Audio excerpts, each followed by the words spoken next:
2, 3.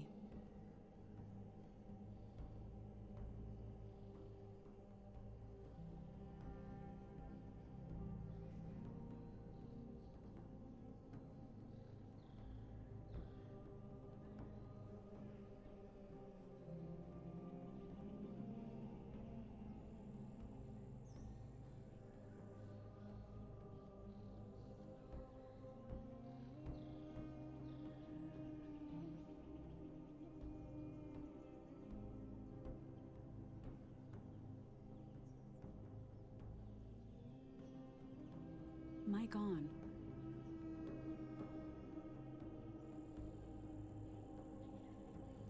Hey, what's up everyone?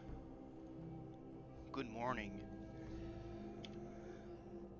It's gonna be, like Tell says, a short stream today. Maximum, 2 hours or so.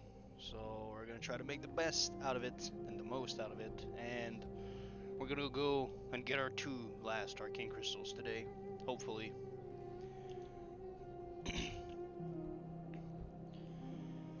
Let's hope the arcane crystal gods are in our favor. There we go. Now we're good. It's not blasting our ears.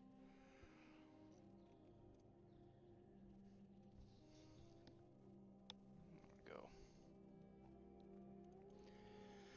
2 more arcane crystals to go. This is... feels so good to finally be almost there, you know? Finish line is right over there. This marathon will almost be over. Then after that, I want to level my mage. Well, I want to level... I want to have my mage boosted, or my mage leveled through... He's level 43, so probably I'll do a couple more runs of ZF just to get my Troll Temper quest and my the Scarab quest done. Because, you know, it's extra gold, it's extra XP. Then I'm gonna do some Maraudon 1 pole runs, and then once I'm level 50, 52, I'm gonna start doing some BRD runs where it's only XP, and everybody needs mages for those, so it's going to be quite easy to get a group going. Quite easy. Speaking of BRD, Lord Rokor. Phase 5. High Interrogator. Oh yeah, that's Abyss to start with. I'm gonna have some good...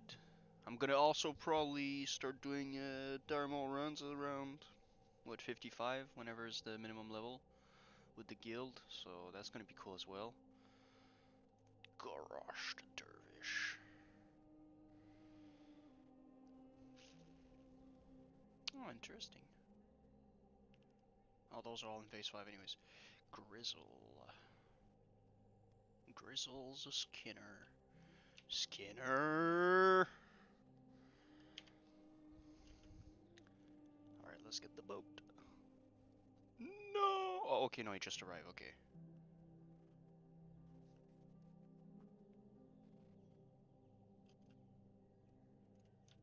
Haha. Is he dead?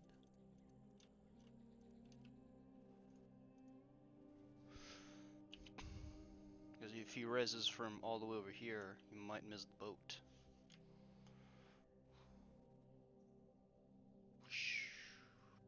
There we go. There you go, Mr. Hunter. Dark Heroes. Anyways, let's go back to this. Anub'Shia.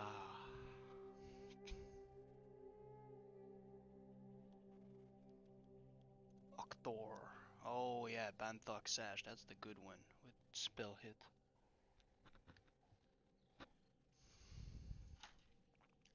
Hedron the Creeper.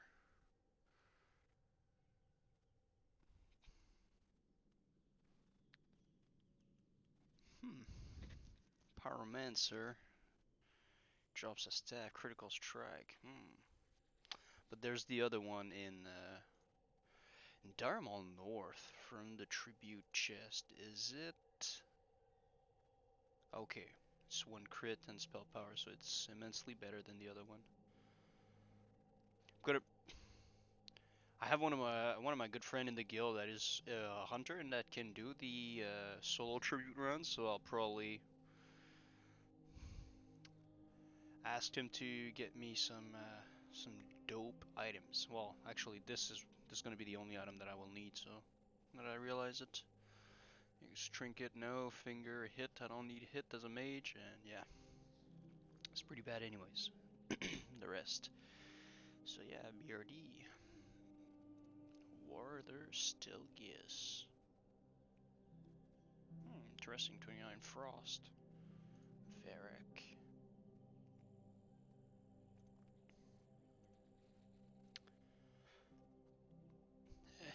Chief Architect's Monocle. Master Builder's shirt, that's the shirt that I actually have on me right now. 3% drop rate, and then you gotta win it, but yeah. Boom, Master Builder's shirt. Sells for 71 silver. It's pretty interesting when you think about it. Oh yeah, and then you can get the bracers. Belgar, General Angerforge. Is he dropping anything? No, he's not dropping. Oh yeah, the Pantaloon, but oh, he's the one dropping those. Oh, no freaking way. It's even rarer than the Hodge. No way. Omnicast boots. I remember those were my prebis. Ah, yeah.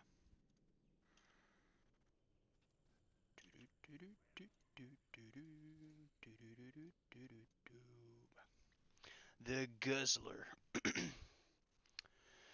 Leather plate, mail plate, fist weapon. Okay, so not really anything. Circle of flame. 0.47. Oh my god, that looks badass.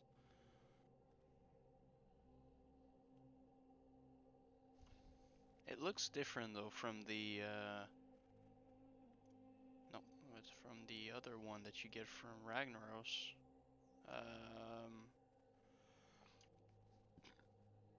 Oh, actually, no, never mind. It actually doesn't. It seemed darker, a darker red. But anyways, Ambassador Flame Lash, a burst of knowledge. Yo, what's up, Gorn? How's it going, man? We're just chilling over here, trying to get our last 2 crystals today. And in the meantime, I'm looking for items for my mage, because once I'm done leveling, well, once I'm done, yeah, leveling, but once I'm done with my hammer, I'm gonna focus on my mage. No way, it only drops this? Nothing else before phase 5? Lava Stone Hammer. Princess Moorish. Should have some good stuff. Wow. She actually has. Okay, Thorassan should have some good. Neck. No. Increased damage by 18. Okay, Emperor Seal. Okay, that's the one for the stats. Wow. There's actually not all that much. Family Jewels. What can you get in there? Wow. Thorassan's family jewels don't even drop any good jewels. That's the joke. It's not even the good ones.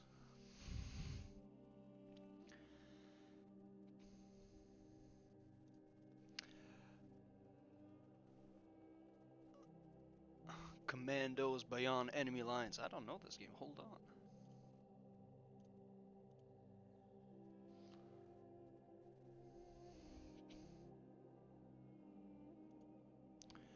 Nice, man. That's a good time to start playing the games you always want to. Like all the games that you've been buying on Steam. Because I know I have a few. I haven't reinstalled Steam though, but I have a bunch of games I bought because they were at a good price but never ended up playing them. Behind enemy lines.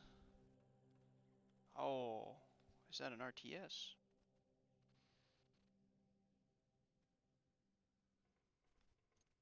From Microsoft. Oh no, okay.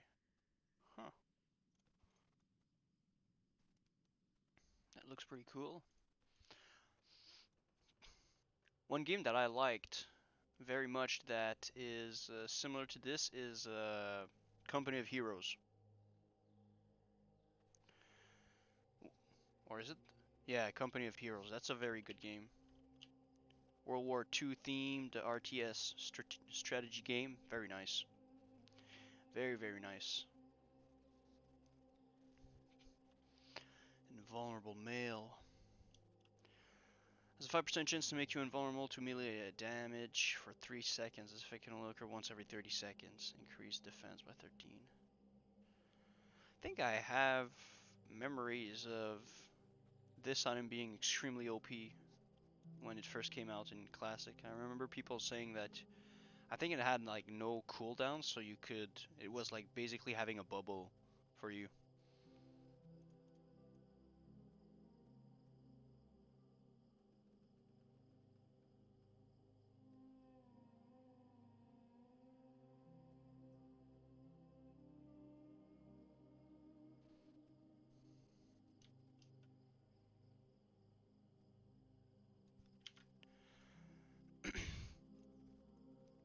Do you mean for healing? For the Light Forge, do you mean for healing or tanking? Because it's true, I mean, it's not a bad one, but you will change it quite rapidly. Because you will realize that gears with like green stats on them, like whenever there's green text, like this one over here, the increase damage and healing and restore mana per 5, is much better than straight stats, unless, you know, in specific situations. So you'll realize that you can start with that definitely, but you'll soon see that you will break your Lightforge set to upgrade it with better pieces. Especially the Lawbringer pieces, you will see that, oh, they're very cool, even for tanking. Especially the 8 set bonus, from what I've been told, is quite good for tanking because, you know, you get extra threat from the healing done to your whole party in dungeons and stuff like that, so it's quite cool.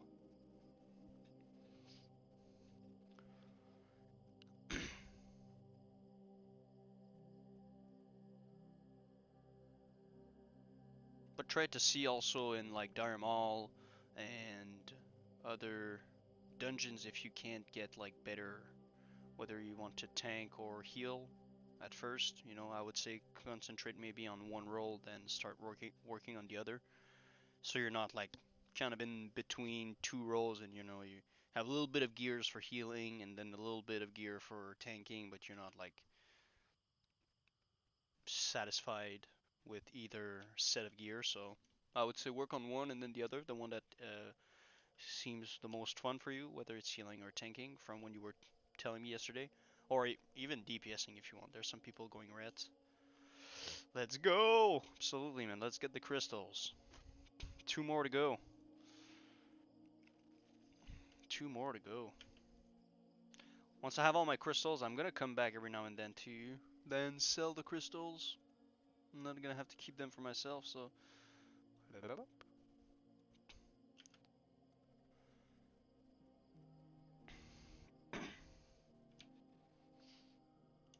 Alright. 9:20. I'm curious to see, even if I'm talking and even if I'm just chilling, how long does it take to do the run?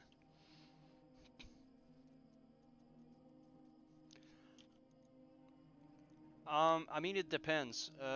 Normally, I would say yes, but eventually you'll see that you won't necessarily have a full set for tank. Like at first, it's like a Y. You know, you start off with gears that are pretty much the same for both roles because you're using what you can.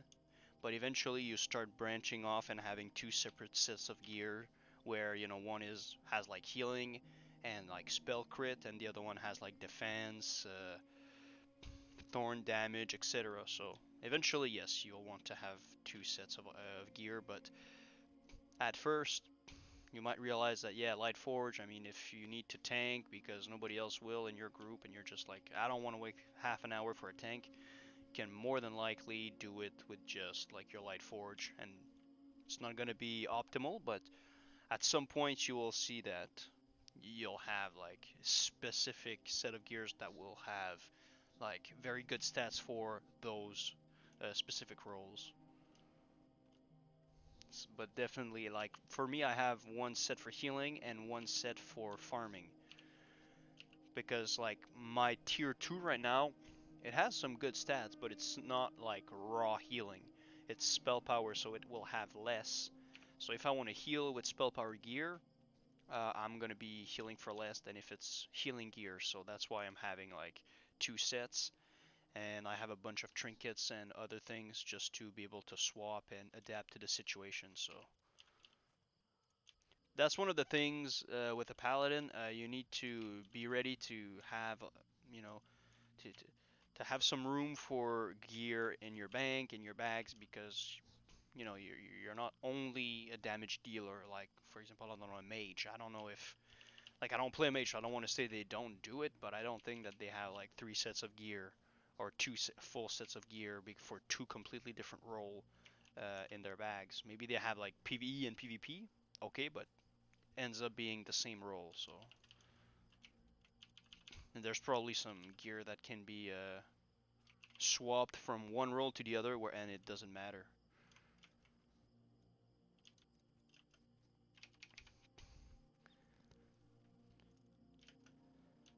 Um, yeah, there's item rack. That's a good one. And oh man, there's another one that works very well. Uh, like item rack, ITEMRACK. Item rack. But there, man, there's another one, but I don't remember. Is it outfitter? What's up, Robert? Um, yeah, that's okay. That's what I thought as well. You know, they have one set of gear because they have one role, and it's just blasting people with spell damage and crits. But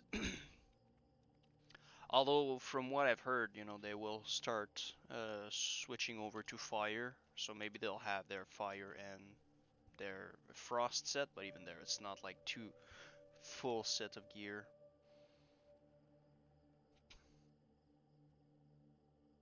Yeah, item rack. I know there's some, like, you can have like the bar, but I was never able to make it work properly. But I mean, I just keep it like you have those little things, so I just swap them manually. Boop boop boop boop boop.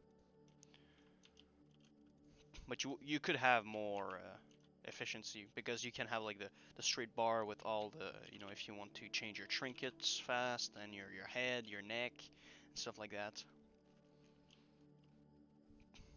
Because it takes a while when you go in your bag. You're like, okay, I'm gonna swap with, okay, what's the headpiece? Okay, it's there. Okay, I'm gonna swap to my tanking headpiece. And you're like, okay, here's my gloves. And no, no, no, it's item rack will make it much better. Ah, what the heck? I was behind. That's bullshit. Oh yeah, the haste for sure.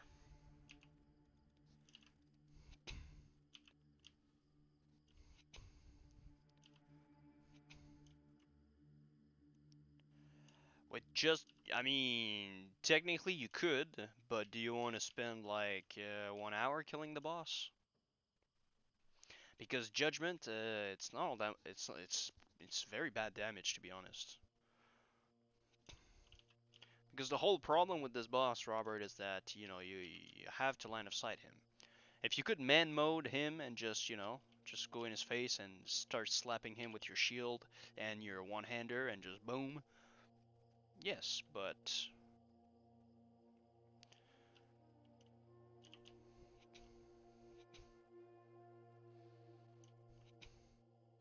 it's gonna help you a lot with item rack, Gorn, definitely.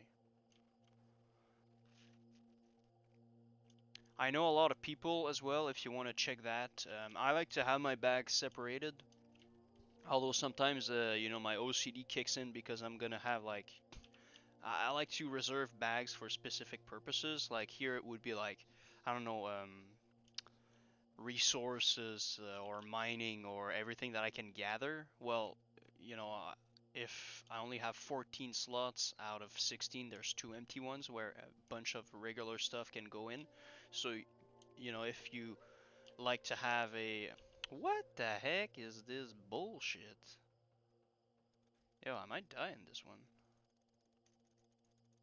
Oh, actually, no, I'm fine. Man, I was literally behind. But yeah, you can check, is it one bag? That's another one. It just puts everything, you open it and all your slots are like one huge bag of however many slots you have.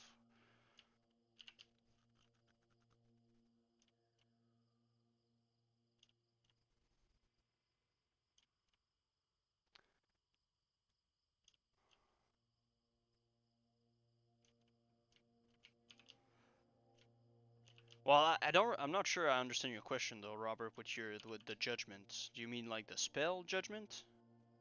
Because the thing is, I need to line of sight the boss to make sure I don't get sacrificed over and over. So, like, I can judge, but then I open myself up to um, a lot of nasty stuff, and then what ends up happening is that I use a decent amount of mana for not all that much damage. So eventually, at the end, if I have a lot of mana, I just dunk it because I use a lot of Hammers of Wrath. I can use a Holy Wrath. I can use, you know, Consecration just to try to blast him very quickly at the end. But if I am using Judgment every now and then, like I'll have that mana, and he needs to be extremely close, and that's what you want to avoid. Because Judgment is only 10 yard.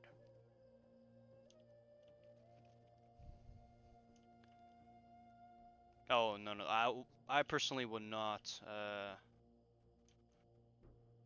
I would not do this without Holy Shock personally, but because Holy Shock will be able to take advantage of Divine Favor. If you don't have a Holy Shock, your Divine Favor is only usable on heals. So in that situation, it's not necessarily what you want. Like, you want to kill the boss. Like, it's not necessarily a sustained fight. It's more of a, you know, I'm gonna abuse this line of sight mechanic until the boss dies, and you know, just yes, if I can get sacrificed, it's not there. You have ways to get out of it quite easily, especially if it's only once with your bubble. But it's mostly trying to keep the fight as short as possible. Like the last boss is more sustainability, so that could probably work a little bit more. But for this one, no.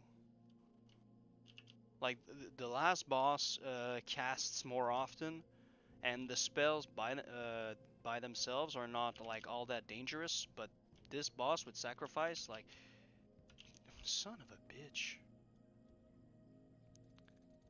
what is going on?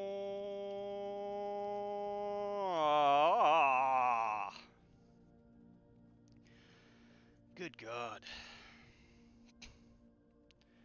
That's straight BS. I was behind the thing. But anyways, as I was saying, you want to get the boss like dead ASAP because of that. Like you saw, like one cast kills me because then he attacks you and then he shadow burns you, whatever. Not shadow burn, but shadow word pains you. So you take a lot of damage and it's extremely unforgiving.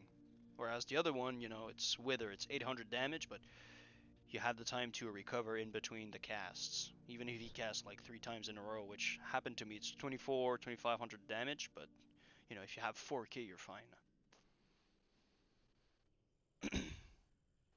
And you don't lose control of your character. So that's why personally I would not tell you um, to go without Holy Shock. Definitely not.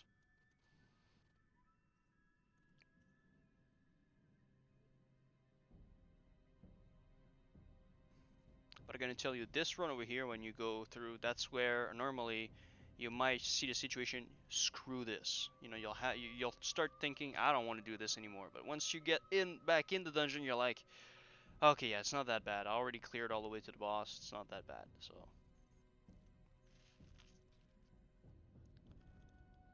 but that walk of shame over here in the tunnel, well, in the you know how many times I did that to get to where I am right now? But that's the thing also for this boss, because you're kind of like abusing mechanic, and sometimes there's like some weird stuff that's gonna happen. Like you're gonna be behind, but he's like the 3 times. Maybe the first time okay, but I was like very close to the wall. He still got me. The 2 other times, like I don't know, I felt like I was behind and it should not have been there, but it is what it is. You're gonna see some weird things like that, so you just gotta be extremely careful. Trying to loosen up a little bit too much right now because of the fact that I think I'm getting too excited. 2 more crystals. I don't give a fuck anymore. But I'll be more careful this time. At that point, you'll be like, okay, nah, fuck it. I'm good. I'm good. Let's just get it over with. Hey.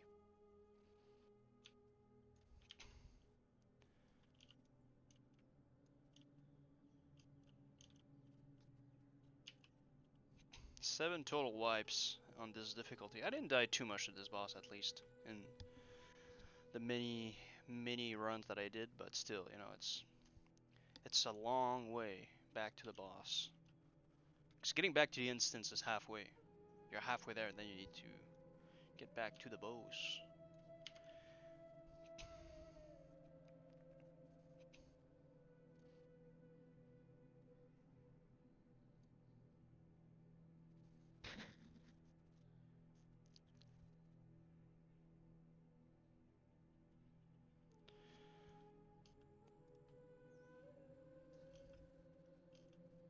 Take a look to see, if the patrol is not coming close to the wall, and we are good.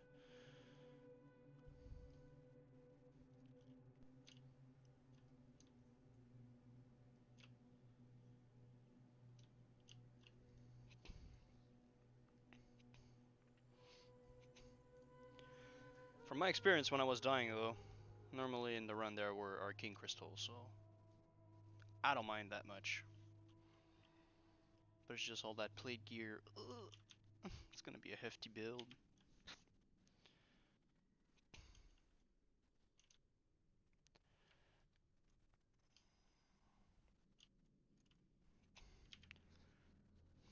Some big bills.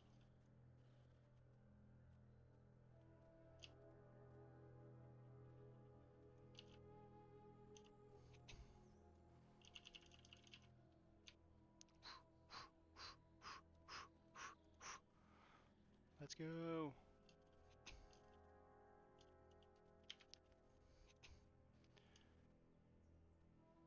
Oh, will I have the chance to outrun? Yeah, I should be good. I should be good. No, I won't be good. That's fine.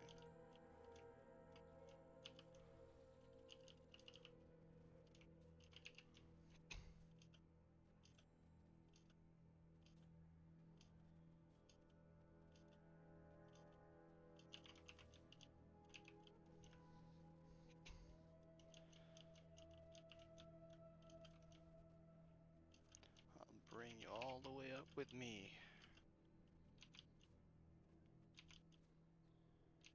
Stop giving me some poison, mother ducker.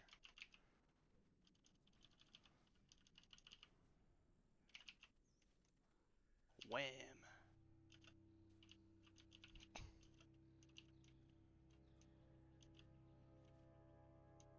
Boom. Oh, nice, some fell cloth. Thank you very much.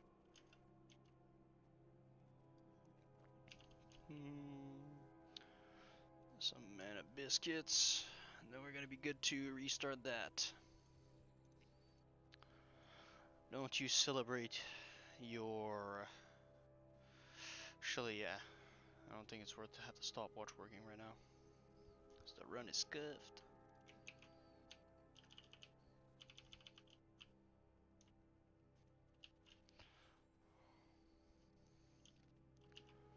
Alright, we're back. We're back. And he's going down this time. He is going down.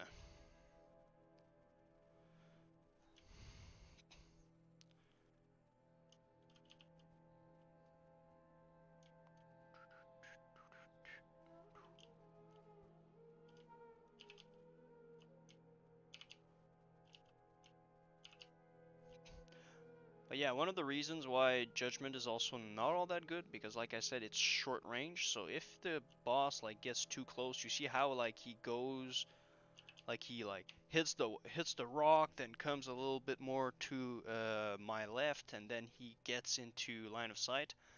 If he stays there and then he's like, oh, well, I have a sacrifice that I can cast on you, he's gonna cast right there beside me.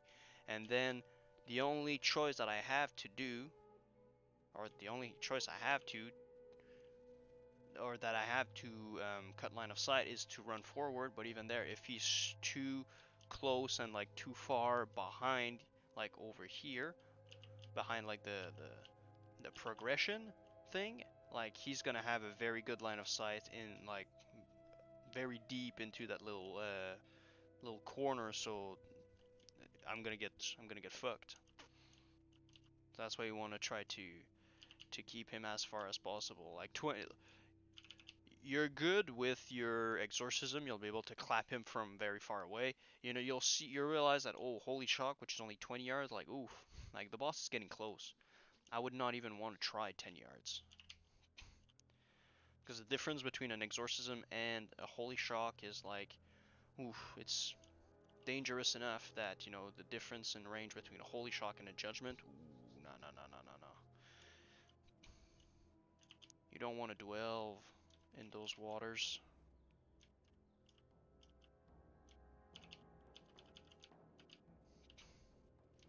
But yeah, sometimes you'll get some weird line of sight where you're behind, but it's not exactly behind, and it's extremely weird, and you have to do it. You have to do this run really by the feeling, you know, how it feels, and you need to to do it yourself to really understand what I mean, because I can tell you exactly how to do it and what to look for, but if you don't do it yourself a few times to really like, okay, that one I screwed up, but it's fine. I had my bubble. But like here, if I can, like, yes, I have the protection. I'm gonna do a auto attack. I'm gonna do a judgment. But other than that, I'm not gonna use it more than when I have full immunity.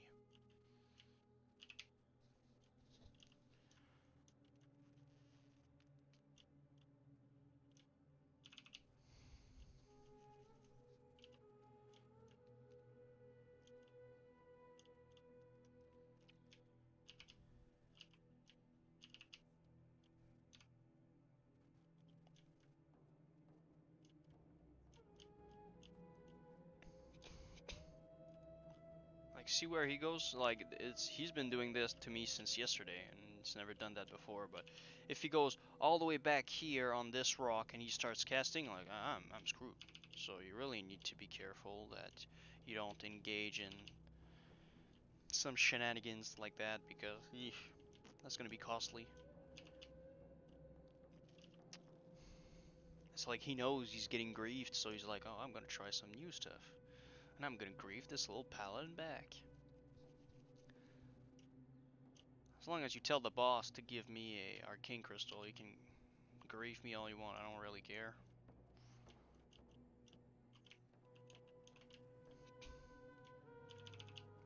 Tell Uncle Alzin to ask his minions to put some crystals in the veins, please.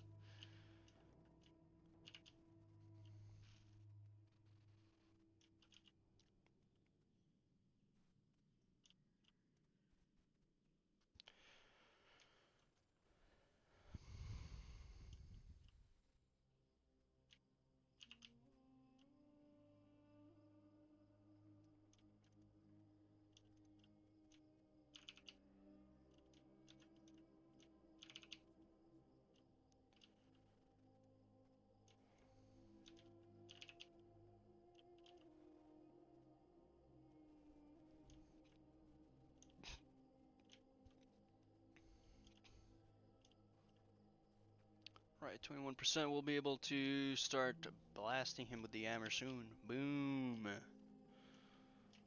Remember, Hammer of Wrath is dangerous. It's a double-edged sword because of the fact that you need to cast and stay in line of sight with the bows.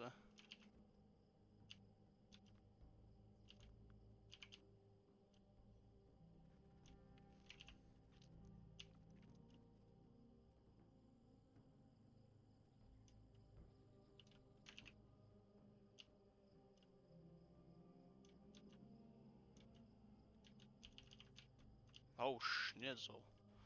Thought that would kill him. Interesting though, he didn't cast a single sacrifice as soon as he got below 20%, which is not typical. Normally he's gonna do a lot of that. Okay, Fervent Helm. Okay, 2 gold, and the breastplate is 1 gold 40. Nice. Oh, stam strength. Premium warrior and paladin stats while leveling at low level. 52, yeah. 52 though, you start getting some better items than this, but still.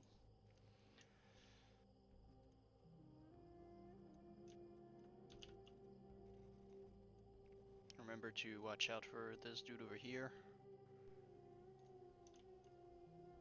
because he can come back and bite your ass.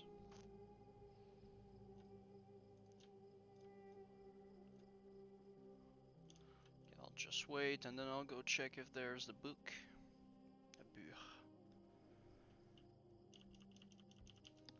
Actually, can I see it from here? Yeah, not really. I think he's a little bit more behind the branch over there.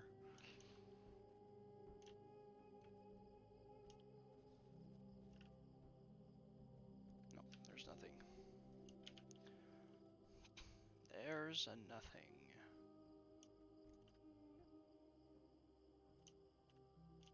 There we go. There we go. Let's grab this little Grum's blood, and there's a dusty tome right here, though. Damn.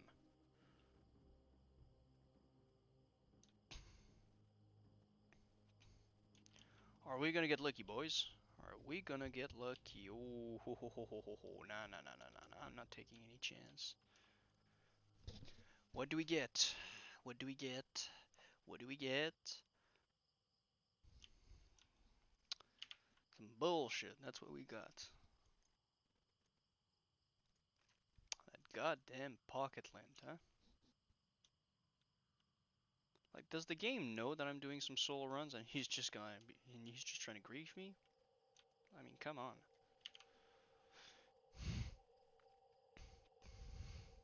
Because I got a bunch of books for rogues, mages, priests. I got a warrior, I got a 4-or, but I never even got anything for my paladin to be able to complete the quest and get some gold. Mic off.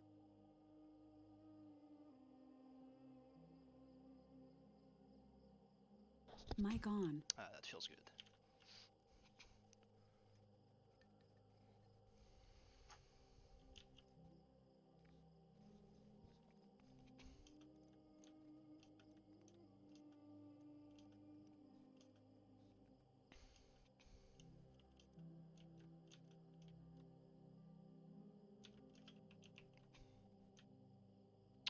Let's cut line of sight with this little dude. Alright, trinkets up. Boom. Boom. Go on, go on. Try to cast your stuff. Ha! You got max ranged. Max ranged.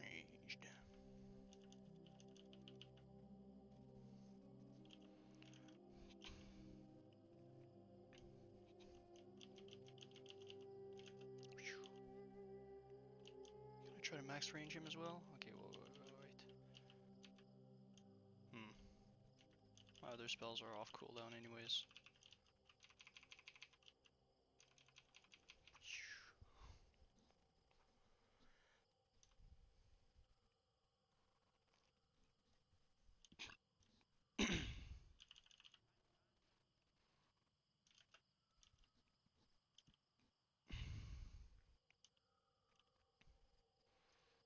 I gotta say, I really like the design of Dire Maul, that you have all of these things, like, just, I don't know if that was intended though, but still, I mean, it's, at the same time, it's kind of very intriguing if it was not meant to be that they just put a random rock beside a ledge that kind of bugs out the boss. But I like the fact that you also have the ability to solo Dire Maul tribute runs, and just the concept of tribute runs, of just like bypassing all the bosses.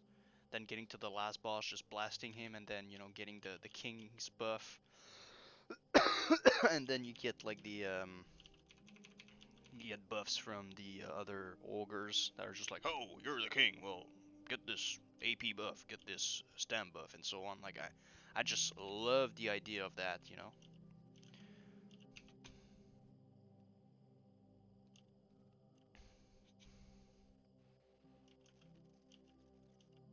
Like, I don't know how it was presented back in the day, but imagine just doing regular runs and then realizing, huh, you can freeze that boss with like a freezing trap when you have the materials, and you can, I don't know, we can bypass the other one here and the other one in the courtyard as we enter. We don't need to kill him necessarily. Like, I would have liked to see like the reasoning and all the work behind trying to figure out like, there seems to be mobs that we can skip. Like, how can we do that?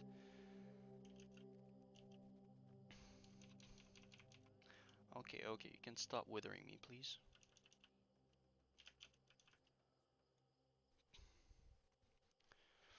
But anyways, I really like the design of Dire Maul and all the insane gear that it brought compared to the other previous. Like, there's so many good gear.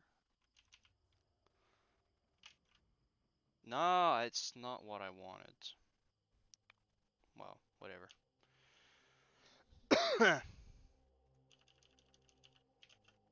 I mean, I'm gonna have my bop for the little minion, so it's not that bad. But my finger slipped.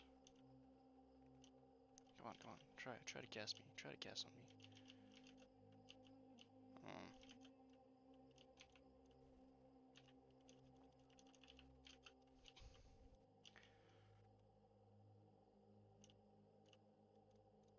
why not use our drink? That's what crazy like the second win is good to start, but when you realize you only get 300 mana from the active and it has a 15-minute cooldown, you're like, what? Like, it's actually bad. Oop. It's actually bad. Man, that dude has been guessing a lot of withers this run. Like, I'm almost out of mana and he's not even close to a whole resist.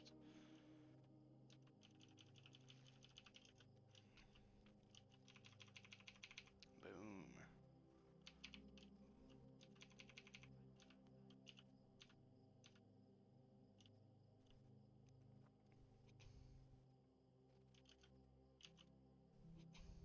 Alright, let's use that, so, because I have a feeling he's gonna cast a few more withers before the end of the fight.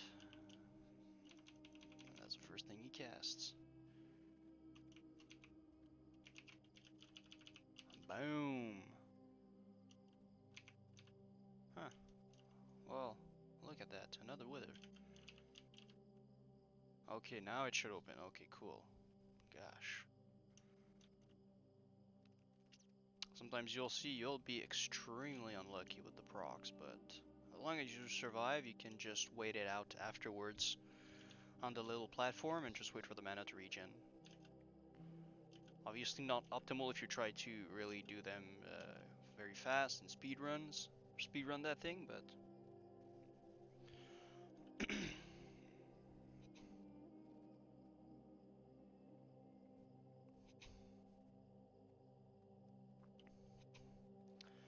alright, so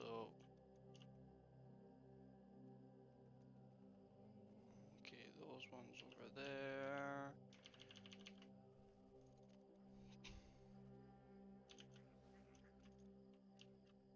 Son of a gun.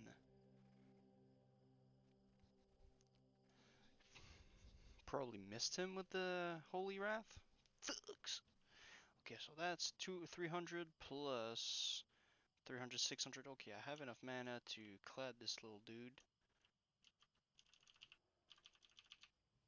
There we go.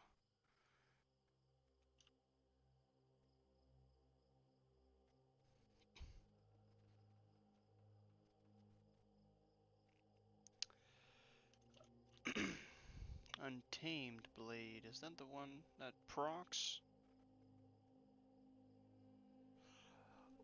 I would say when you get the proc, it's probably better. But because 300 strength, that's what 600 attack power. It gets probably better when it procs, but I don't know what's the uptime on the proc, so I can't say if it's actually better or not. But what my brain tells me is that yes, but I would say Hand of Rag is more consistent, but the other one is spiking whatever it has the proc. And I hope we have a third vein. It's not looking good for the crystals. Not looking. Ah, blue sapphire. Oh, actually, no, they're back at like 10, 15 gold, so it's not that bad. At some point, they were down. Blue sapphires were down at like 4 gold. I was like, what the heck? Like, they went from like 30 gold, 25, 20 to 5, then they double proc rate with. Yeah, true. But you also have the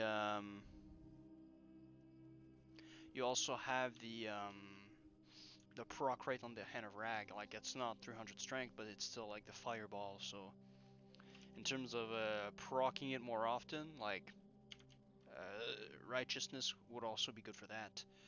It's better than ash candy. That's interesting. Woo.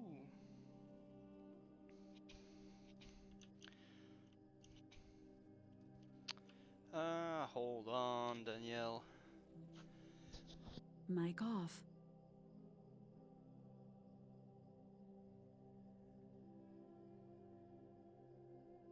Mic on. How much spell power? I have 229 and 414 healing. But let's just compare the drop rate for fun. Blackwing Lair Untamed Blade is 7%. Ash Candy is 4.9. Ash Candy, sorry. 81.9 deeps. Oh. And the other one, stop giving me this. 70 DPS. Interesting though. Because like you said, or like you're saying, I would not mind, or I would not be surprised because like 300 strength, 600 attack power for warriors and paladin, if I'm not mistaken. So yeah, it's an insane amount. And how long is the proc? 8 seconds. Okay. So it's like a vengeance buff, basically. It's 8 seconds, but that's the thing. How often does it proc? That's something that I have no idea and no data on because, man, I haven't seen anybody with an Untamed Blade. I've seen quite a lot of people with, like, I've seen one Tauren warrior, but we clapped him, so we didn't have time to ask him what about the proc rate. But on the Alliance side, I haven't seen a somebody with the Untamed Blade yet.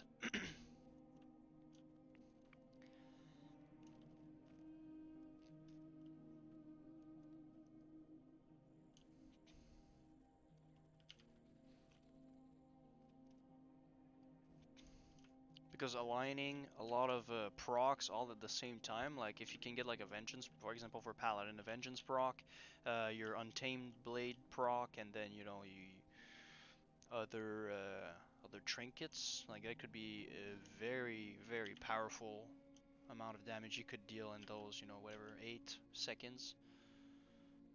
There's no, oh yes, there's somebody. What? You appeared kind of late, my friend. Almost thought you were not there.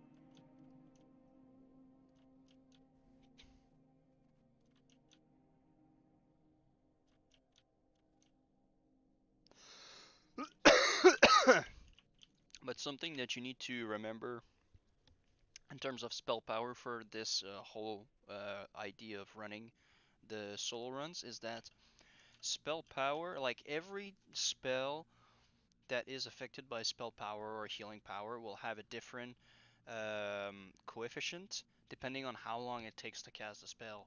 Because obviously that would be really OP if you had like 1,000 spell power, for example, and you could get 1,000 damage on an instant cast spell. So I think I don't remember the numbers exactly, but if a spell needs to be casted for more than 3.5 seconds or 3.5 seconds and longer, so that's you don't have anything longer than 3.5 unless I don't know if that is affected by like Curse of Tongues and anything, but I think if the base casting time is 3.5 or longer, you'll get 100% coefficient. So that means if you have 1,000 spell power, that healing or that damaging spell will deal 1,000 extra damage, but it goes all the way down to I think it's like 18% or 15%, something like that, for instant cast spells. And since both your Holy Shock and Exorcism are instant cast spells, you obviously don't get all that much.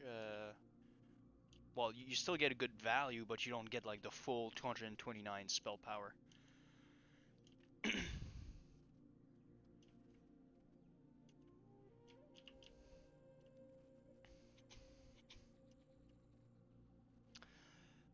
I do this farm more than the Lasher farm. The Lasher farm is, I mean, it is good to get you a foot in the door, if I may say that.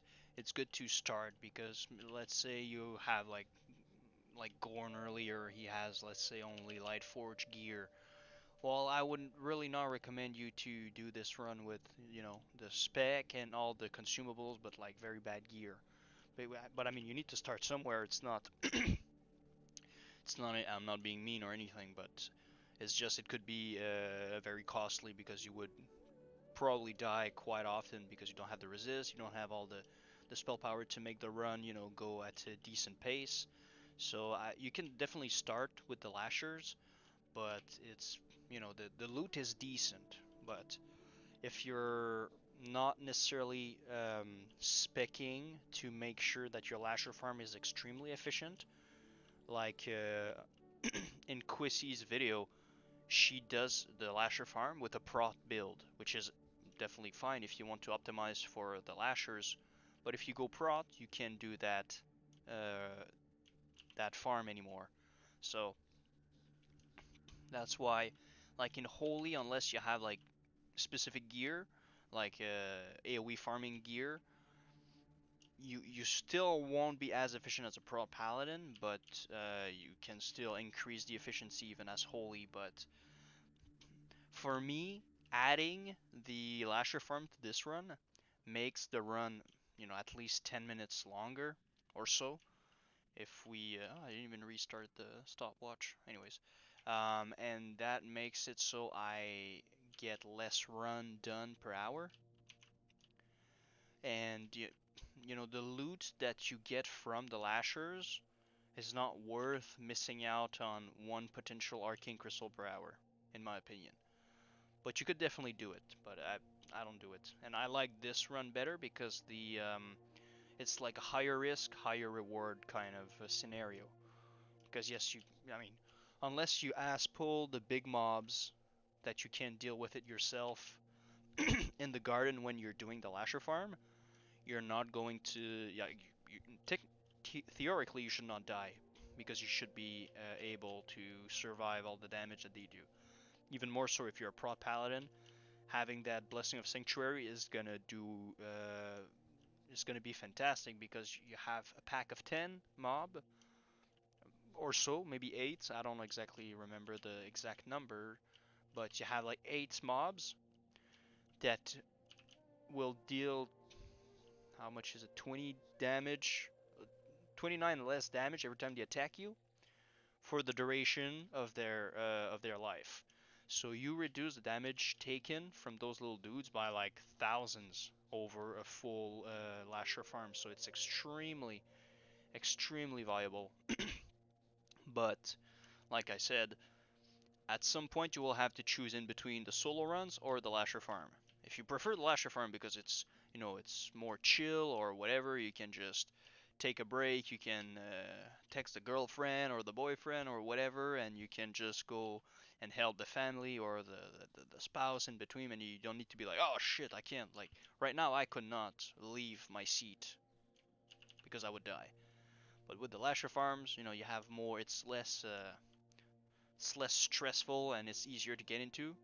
So at some point you will have to do a choice because you cannot do both of them extreme, like, at the end of the day there's always going to be one of the two methods that will be extremely efficient and the other one will be less efficient. So you can't have like both extremely efficient, at least not that I know of at this point in time. Like obviously if we're talking like Naxxramas gear, well, or AQ gear, well obviously then everything gets easier.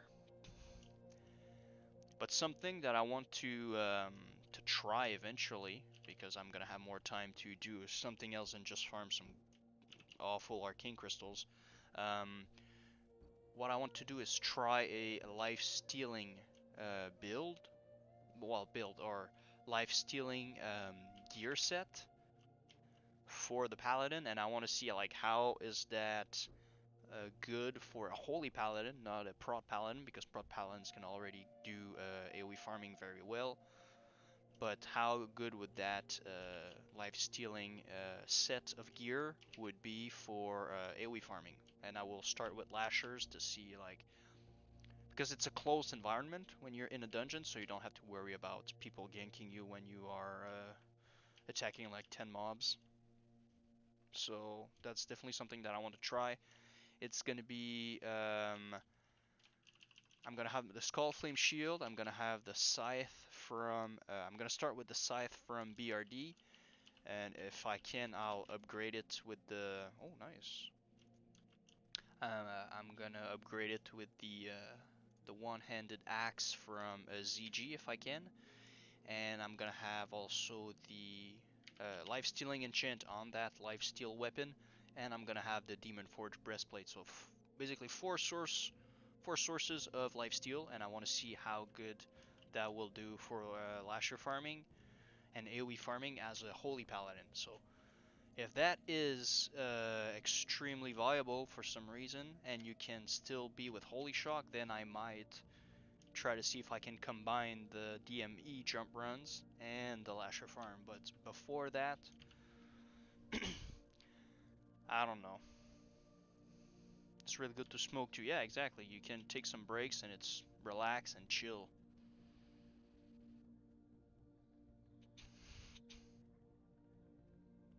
Yeah, well, there you go, Robert. Like, if you have that already, well, then you're probably in a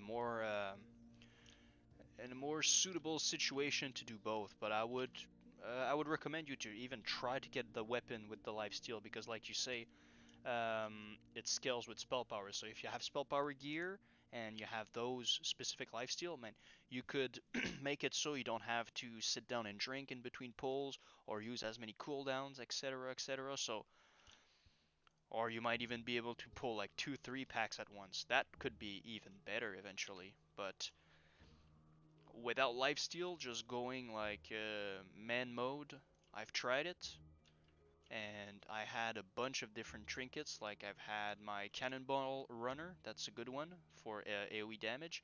I've had my Burst of Knowledge, my Barov Peasant Collar that I would alternate to always have a unused trinket that I could use for every pull, and I could average a whole Lasher farm in about 10 minutes.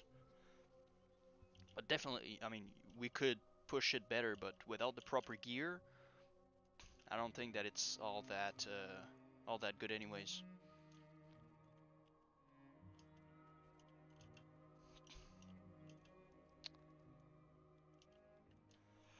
What talents? Yes. The talents that I'm using, ah, is a standard Holy Shock build.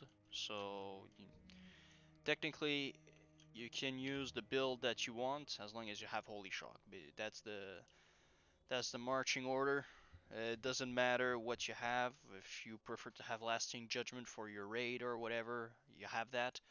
Then for me, I have an old beginning of phase 2 build that haven't changed, but that I kept because of Pursuit of Justice. Get everywhere faster without needing the enchants. So that's the build that I want, that I am going with, and yes, I made a video on it. And you can make up to 120, okay? It's not guaranteed 120.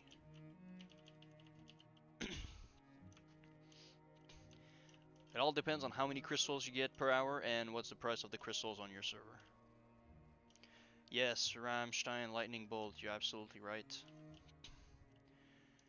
Getting the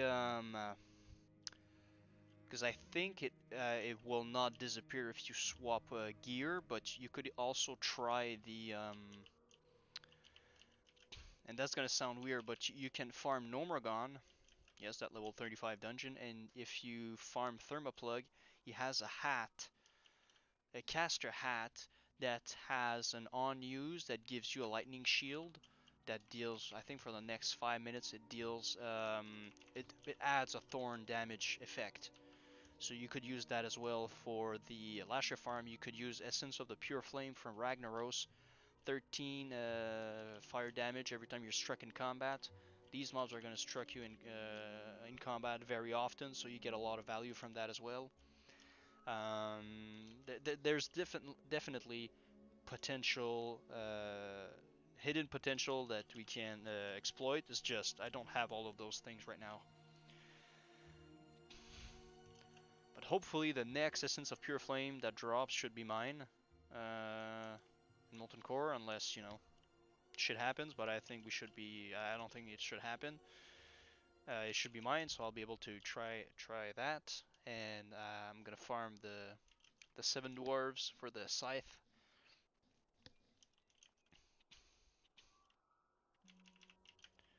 And like I said, if I don't even get the chance to farm the 7 dwarf in BRD, there's you have the axe that basically deals the same. I think it's the same lifesteal, but just more damage.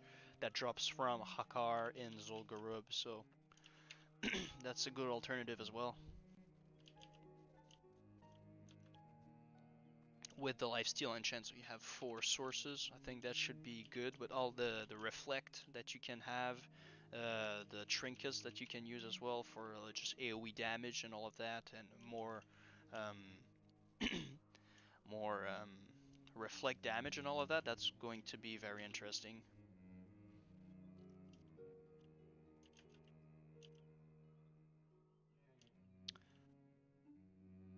I've been running your 21030 build and I'm loving it. Nice.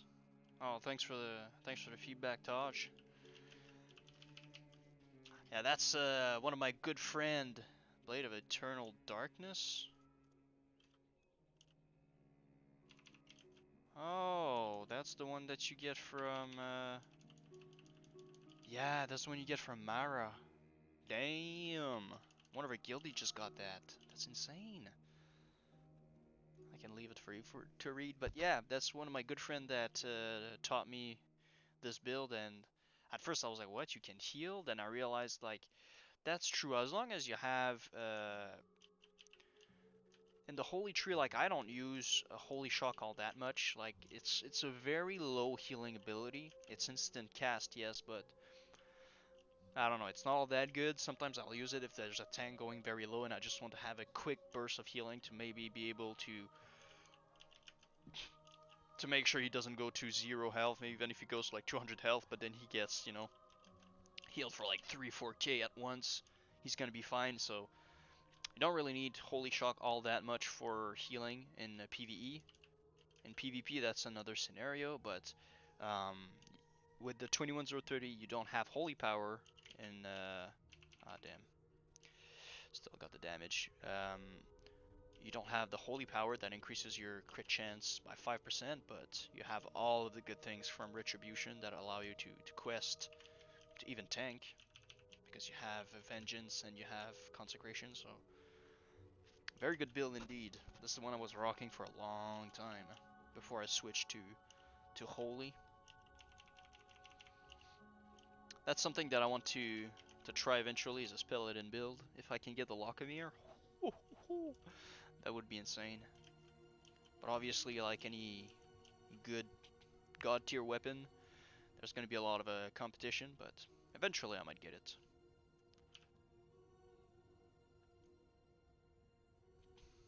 Okay. Whoop.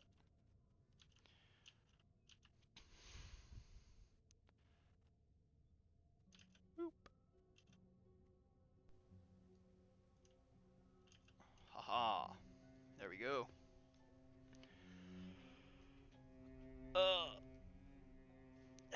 At this point here, though, and any other time where you're not battling a boss, you can take a smoke break or you can do whatever you want. You can take a lunch break. I mean, it's going to be you're going to be safe. Boom.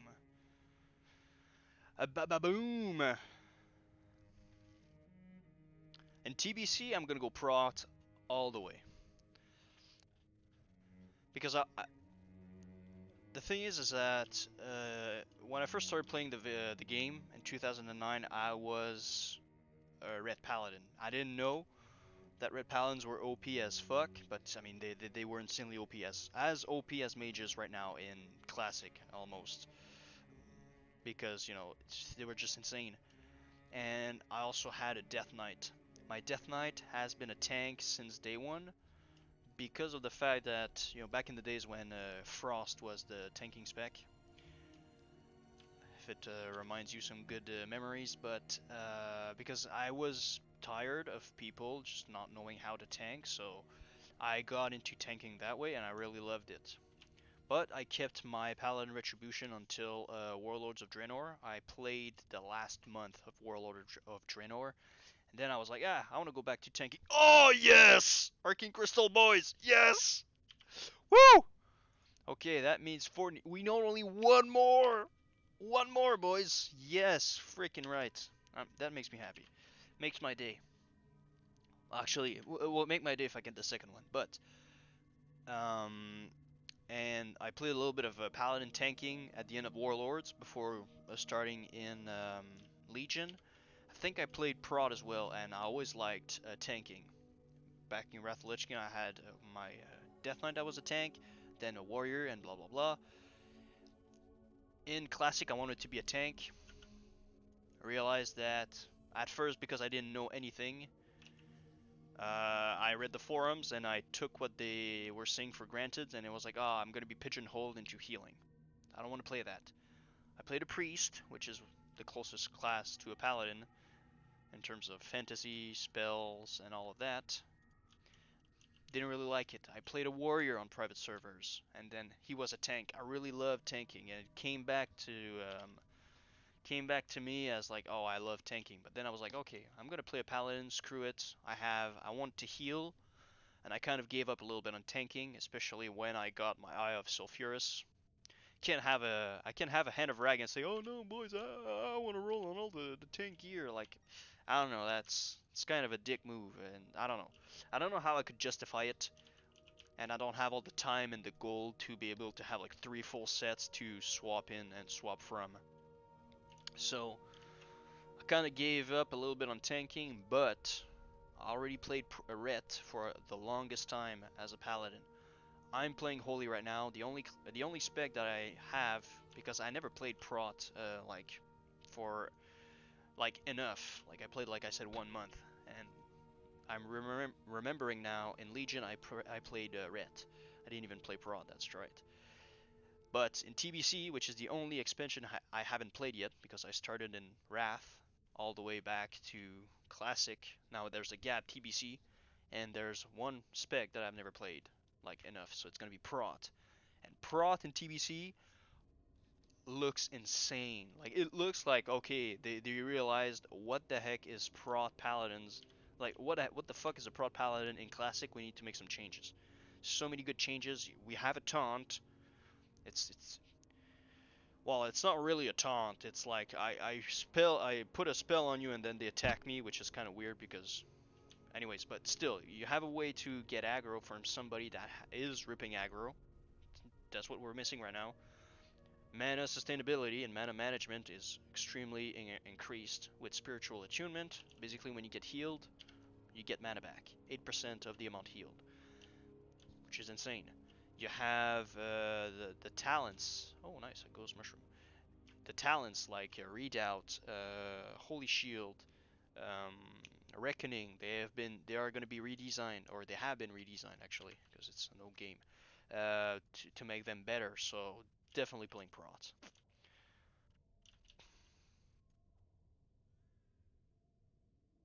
Yes, absolutely. Because we have, like I say, like it's not impossible to tank as a prot paladin. Like there's a lot of stigma. There's a lot of problems in your way to achieve uh, the status of a recognized and appreciated prot paladin tank. But like I've been saying, like one of our guild member, he's an officer. He's extremely knowledgeable about the game, and like he knows everything basically. He's a godlike prot paladin tank, and he tanks in Blackwing Lair and uh, in Molten Core. Gonna do the same thing in ZG, probably up until next. It's possible, but he has a lot of gear, he has a lot of knowledge, he has a bunch of consumables, but the problem I always see him is that he's in the middle of the boss fight, he's out of mana almost. He's like his mana bar is like that big instead of being the full length. So, mana management is a problem.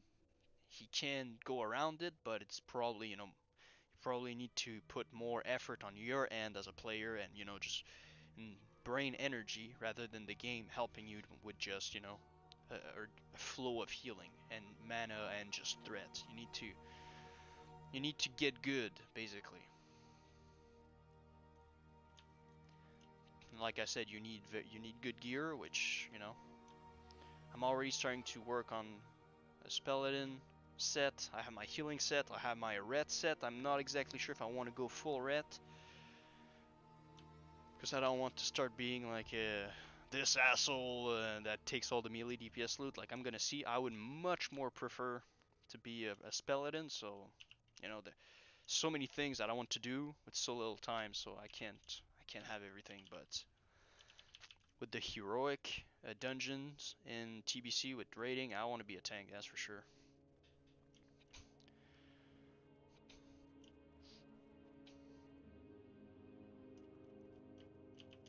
Like healing was not my first choice as a paladin, but I end up liking it nonetheless, so that it's fine. I don't have a problem with it, but I would much rather be tanking.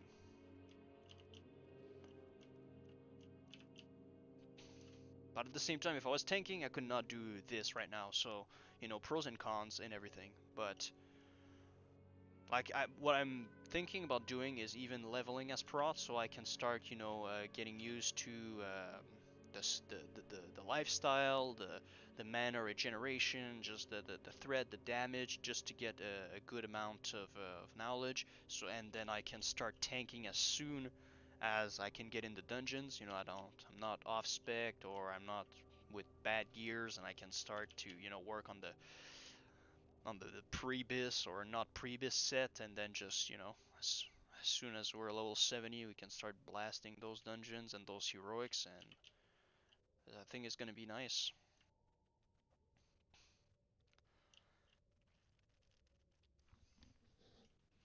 But now what's gonna be interesting is that the Horde and the Alliance, they both get the like Alliance gets shamans and the Horde gets paladins, so that's gonna be interesting. I might have, because I still like healing. Like I've been DPSing for so many years, and I've had a mage, I've had a warrior that was a DPS eventually as well. I would dual spec, and so like I DPSed a lot, and it's fun. But I mean, at some point, the DPSing is DPSing. But I like tanking and healing, so I might have a prot pally, and depending on where I am, where life brings me and stuff like that, if I have enough time to have like a second character and alt, it's more than likely going to be Resto Shaman, because I love Resto Shamans.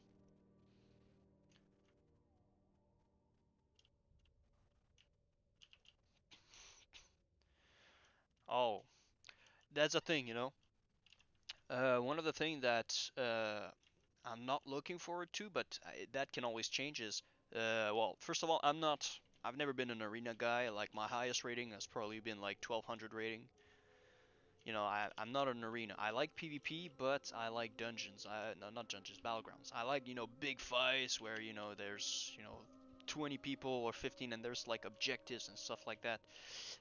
Very small combats where like every step and every abilities that you take matter a lot more. It's not really my type. But a lot of people in my guild are extremely good.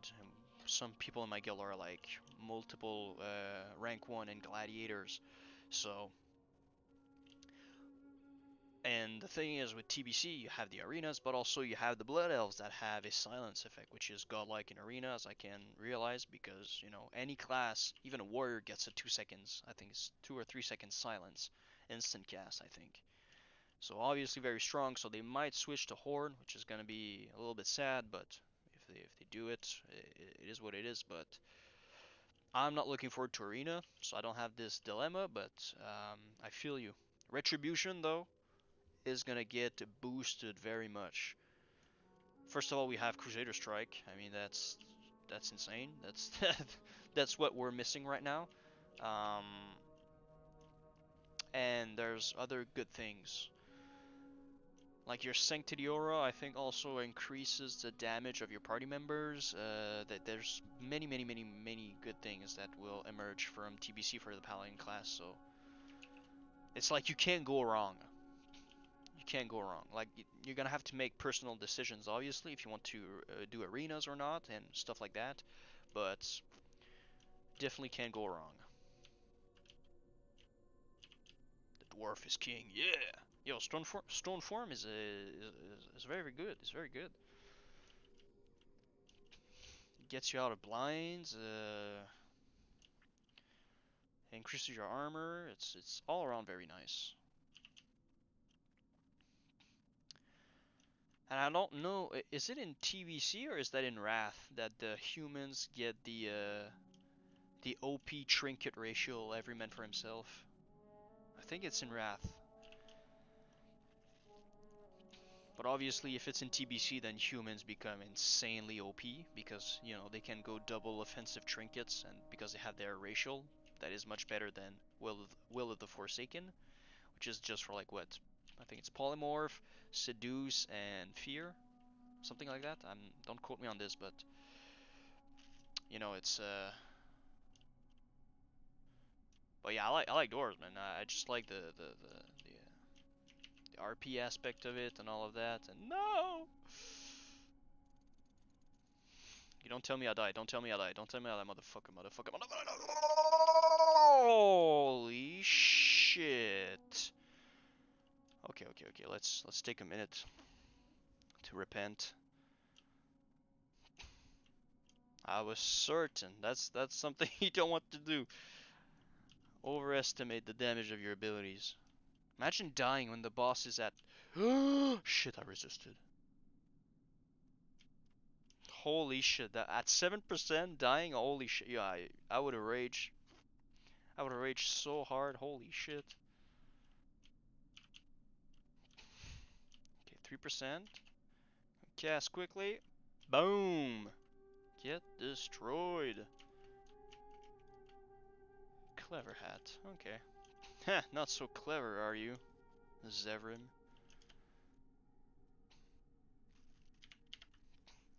But yeah, that's the thing, guys. I'm gonna tell you right now. If TBC is released and you guys want to play, depending on what they do, because you've probably seen on the internet, the on Wowhead and whatnot, the survey that was sent. People are saying, "Oh, check your emails, check your email." I never got the survey. I looked on both of my accounts, on the emails, never got the survey. I was like, "What? I'm not cool enough." Everybody gets it, but if you're a content creator under 1,000 subscribers, you suck and you don't get it. I don't know what happened, but I didn't get it. But you basically have 4 options, and depending on what is going to be the choice of the community, um, I don't know if we're gonna be able to transfer our whole character with other characters over with full like bank storage, but think about stockpiling ores, copper ores, tin ores, because you will need all of those for prospecting for jewel crafting. Because ores in TBC are gonna go up like crazy.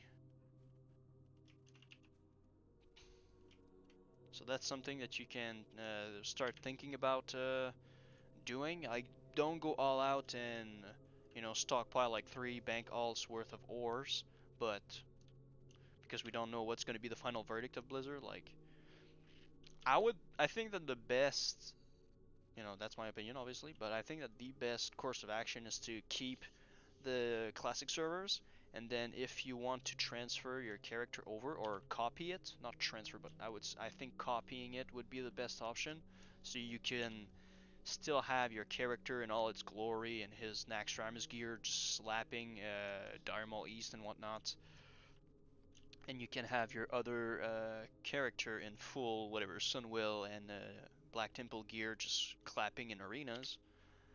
I think that would be the best course of action because there were 4 options: leveling back from level 1, which I think is a horrible idea. Um, like that's not how it was back in the day. Like the servers all like were extended to TBC, so you didn't have to re-roll or uh, I mean, maybe yes. On one side, you have everybody has a chance to re-roll. So if you want to re-roll to a shaman or a paladin, if you're alliance or horde, yes, you're not falling behind everybody else that wants to keep playing a mage or whatnot. But I think that would be kind of unfair, and I don't want to level all the way back to level 60 and then to level 70. The second option, there was another option. You start at level 58, which in my opinion, it's the same thing. Like you need to restart a character. Like even if you still get the same name and your character looks the same and all of that, all the work that you did on classic is not carrying over anyhow. It's so I think it's kind of not good because there's some people that like to see like the progression of their character over time. So I think that copying the character would be the best idea because it's the same dude that you've been working on all that time. And if you want to have an alt, well, you want to have an alt, you won't start the alt at level 60. Like it is what it is. You need to start all the way back. So, and like I said, if you want to have a not a mage, if you want to have a shaman as an alliance, well, it's a little added bonus. So yes, you'll work a little bit harder, but because I don't think that because the 2 option of leveling from fresh from level 1 or 58, one that this server stays the same and you can copy it. Well, it said transfer, but I think copying it would be the best idea, like I said, um, on the TBC server. Or the other one was that this server that we're on right now, like they will all continue to TBC, and then you will have the choice to go on another server that will stay classic. I don't know. If you want to stay, I don't think that you should have to do the move. If you don't want anything to change, I don't think that you should be the one doing the move of like copying and going somewhere else. I think that it's better if people want to play something new, they won't care about like going to another server and then doing the copying of the character and all of that. So I think that would be the best course of action in the 4 options that they gave in the straw poll. But that's obviously my opinion. I don't know what you guys think about it. Like, will you play another class? Will you keep playing the same class that you've been playing all along? Will you try the new class that is available for each faction? Because I love shamans. That's one of the things. Like, I had to choose between shaman and paladins because I'm an alliance player at heart. Nothing against horde players. Nothing like I'm not that kind of person that says, "Oh, fuck horde," and the players like, ugh. But it's just what it is. I like Alliance, some people like Horde, it is what it is, so I didn't have the choice, but now that I will have the chance to play both a Paladin and a Shaman, I think I will play both. If I can, definitely. Because Shaman healers, I love them. Chain heal is my favorite healing spell of all time. I just like the way it looks. I like the class that goes with it, and just the effect of it, and just the spell itself is very cool. I think it can go beyond your party as well. I don't think that you're stuck like a prayer of healing. But I'm not sure about that, but I think it does. I remember somebody speaking about that, but were they trolling me? I don't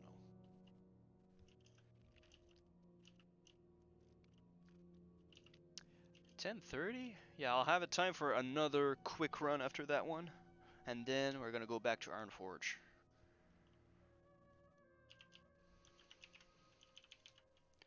147 spell power and 107 shadow res with 4. Oh yeah, bro, you're good, man. You're definitely good. Give it a try, 100%.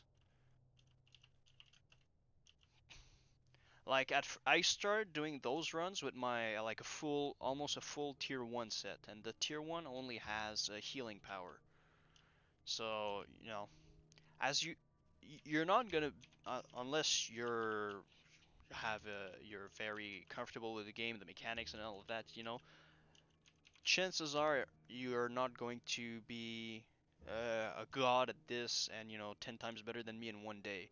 So over time you'll start getting some more gear, and then you can start working on increasing your spell power and all of that, and as you gain more experience and you get more comfortable, and on the other hand, as you start getting more gear, everything is going to get easier and easier, and it's going to become more motivating. So definitely start it now. You have more than enough. If you somehow you can get a little bit of nature resist, like I have nature resist enchant on my shoulders, I have all resist on my cape, and there's some built-in nature resist on my tier 2 chest. If you can start getting some little pieces or an enchant or something on a cape that you reserve only, let's say, or on a piece of gear that you reserve only for that, something to think about because of that boss. Oh, get wrecked.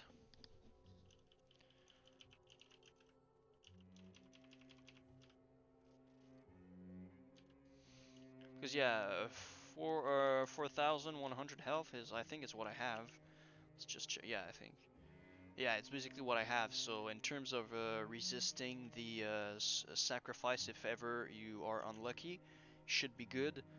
Obviously, if he sacrifices you, already casts his Shadow Word Pain kind of thing and starts bashing you, you'll need more than you would need at least like 5k. But 5k health, like, you really want to spend on the Librams of Constitution? That's up to you, but normally they're expensive. But it can be you can make all your money back with like 4 or 5 crystals.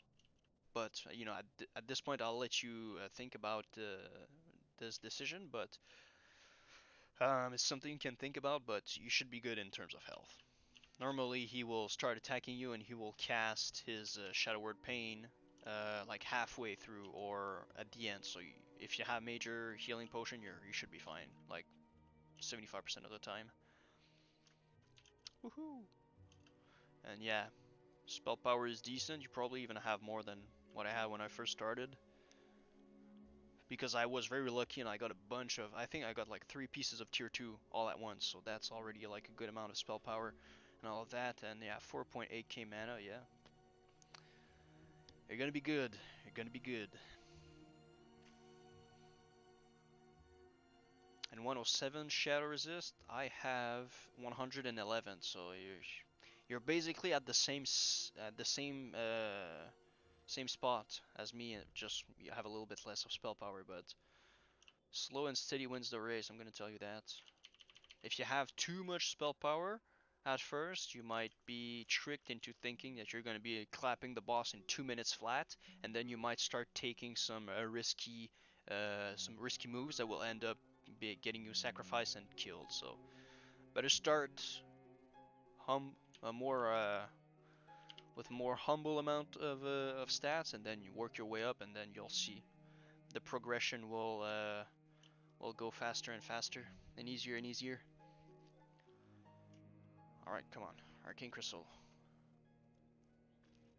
Like I said yesterday, as soon as I start getting one, I can be a long stretch without any. As soon as I start getting one, normally I get like at least 3 to 5 in a short amount of time.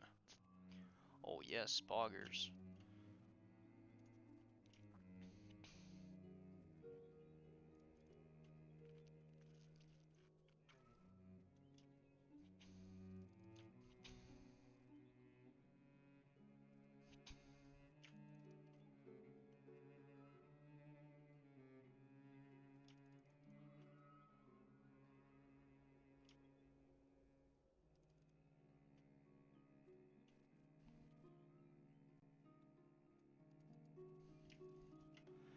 Shaman!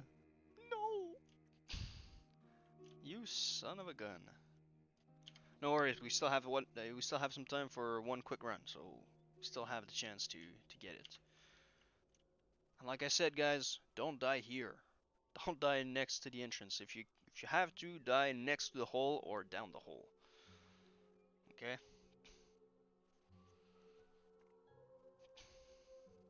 Because at one point I was getting ganked so many times, and when I got out the instance, I saw an AFK horde, and I just clapped him. I was like, yeah, have some fun with the res sickness, bro.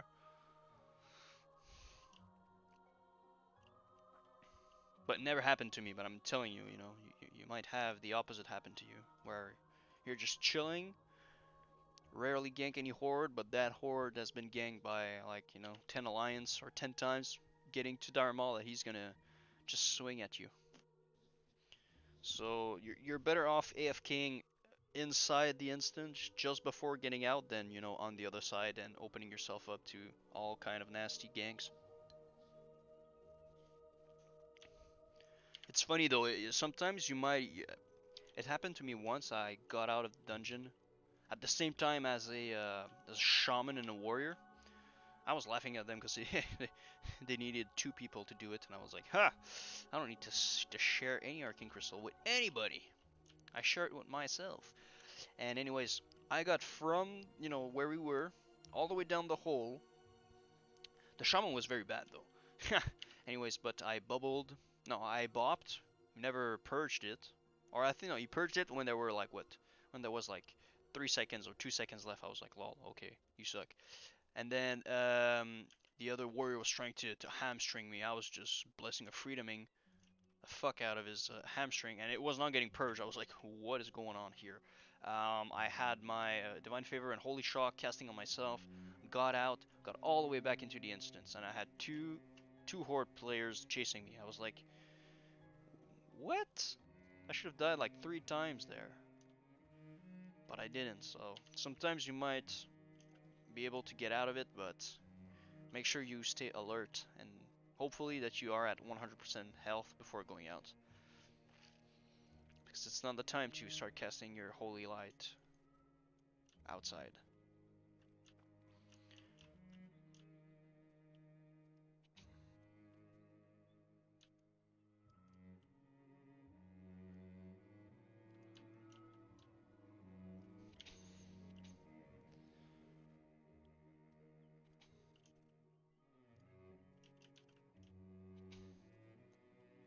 Oh yes, I can clutch it. Woohoo!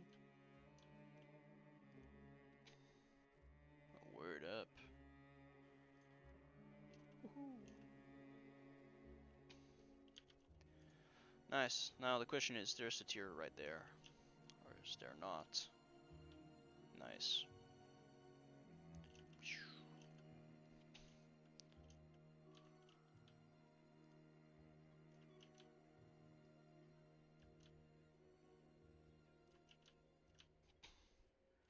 Please tell me you're going up the ramp. God. Obviously, the further up it is, the more you have to decide if you want to kill it. Like, if it was, like, right there, going down, you know, do you kill it, or do you wait, like, the full minute it will take him or more to get back out of the tunnel and then go back in? As long as it is, you know, closer in the first half, I think it's not a question, because you need to spend resources, you need to spend time. Then if by accident you use your divine favor and you're like, ah, shit, right before the other boss, well then you know you will have a little bit less efficiency on the boss fight. So, but if it's in the other half, like, then the decision needs to be up to you. You need to put a little bit more, like, a little bit more thought into it. But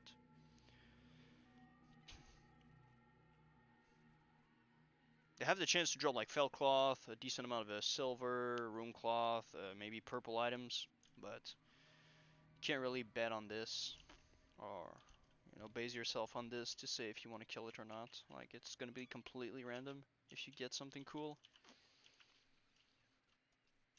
Because sometimes it can be like 28, 30 silver, so other times it's gonna be like 3 or 5. I've had that happen to me. I was like, oh, the loot on those guys is pretty good, like in terms of raw gold. I'm gonna start killing a few more, and the difference between like the high end and the low end roll on the gold is it's not worth it.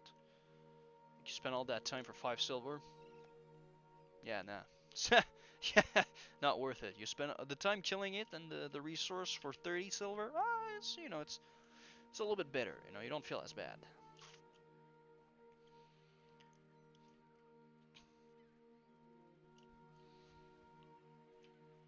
Boom.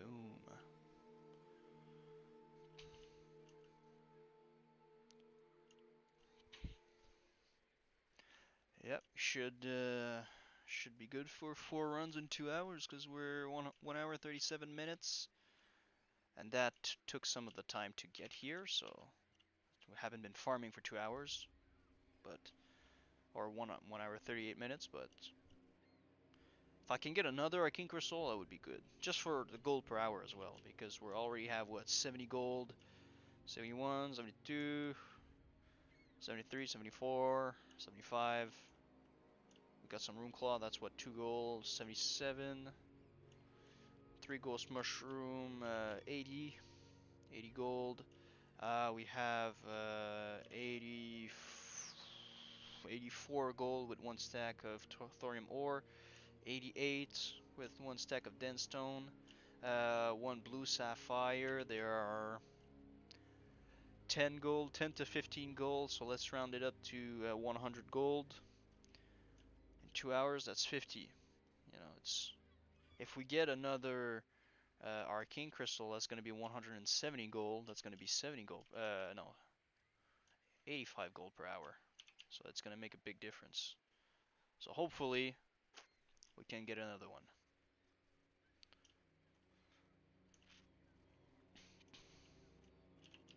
And that's just with the market value right now. Like, if you have some items that I don't know exactly what, but if, for example, you knew that in the AQ patch there's some very godlike stuff that drops that requires like fell cloth, well, moon cloth, that means that fell cloth is going to go up. So maybe right now 1 fell cloth is like 2 gold, but it might go up to like 5 gold. Well, obviously if you bank up like 10 fell cloth during that time, instead of selling them for 20 gold, you sell them for an average or maybe 40 gold, because you didn't sell all of them at 5, but you were the Chad dude selling them at 4 and making still like a double the profit you would have be doing if you sold them before.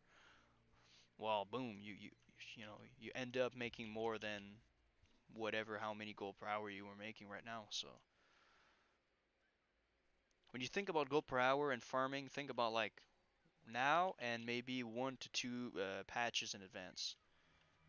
Like right now, if you start banking on elemental earth for the greater nature resistance potions for AQ, that's a good thing. Although it starts to, as soon as ZG is out, people are gonna think about the next thing, which is AQ. So you don't have a lot of time to have good investments on this. If you, I think it's in phase 5 as well. You will have the recipe for the Chimera chops. The 25 stam food is going to be released, and that requires goblin rocket fuel. If you start banking on that, that's going to increase in value. If you think about Greater Frost and Shadow Resistance Potion for Naxxramas, that's also a good time to start gathering up some materials because the price is going to go up, obviously, when people need it. So always think about that. Think about, maybe buying bigger bags and buying yourself some good loot for now, but also think about maybe investing for later.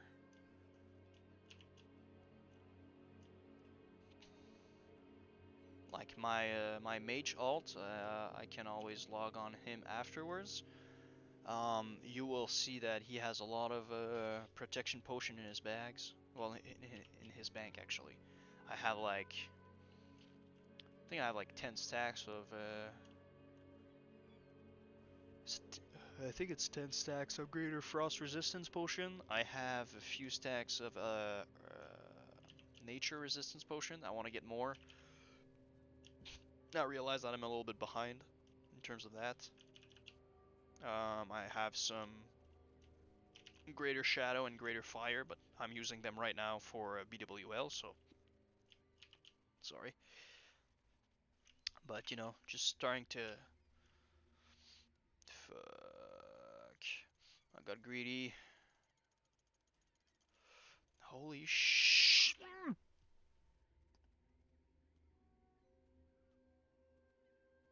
Oh. Oh. Oh. Fucking rib, boys. Ah. Oh. Oh god, I feel so stupid right now.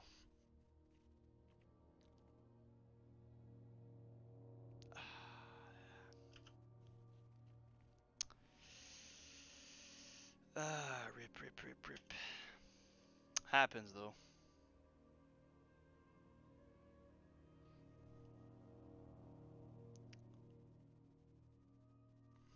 Greed is bad. Okay, don't be greedy.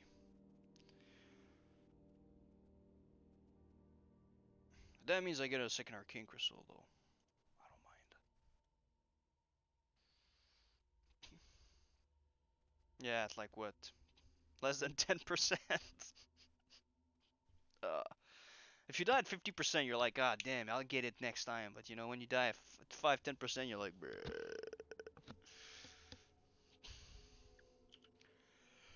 Ah! Desolace. What are they farming in Desolace? What is he farming in Desolace?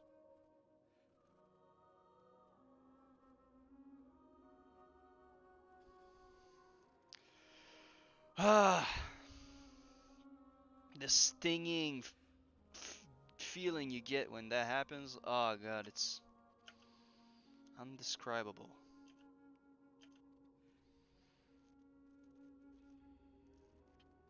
65 gold for arcane crystals. Yeah, it's about the same thing. 65 to 70. I think they're more closer to 70, like 68, 69, 70. It's it's pretty insane. Actually, I'll log in. I'll give you the real-time value. 159921. Second account.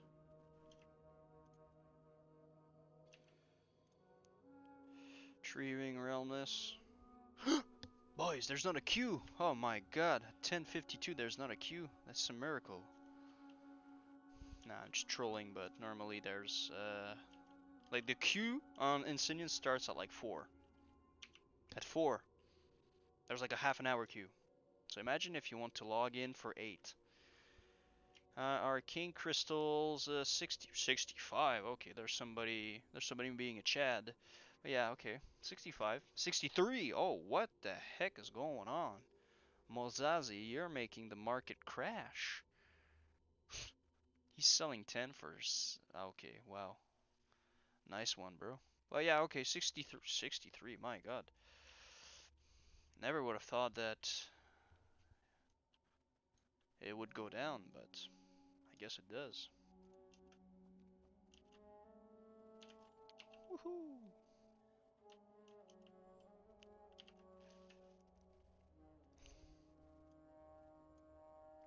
Actually, I'm gonna cut that corner.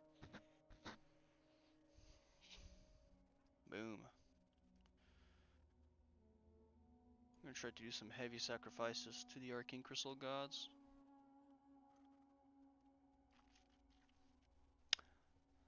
But that happens, you know, when you're in Zevrim, you want to make sure you won't have any distraction, because that can be fatal, as you can see.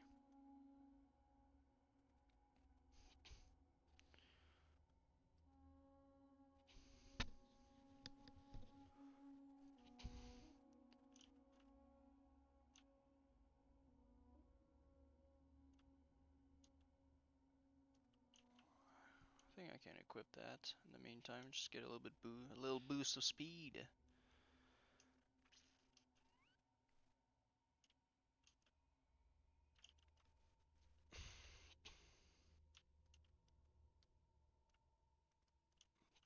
I just want to make sure I don't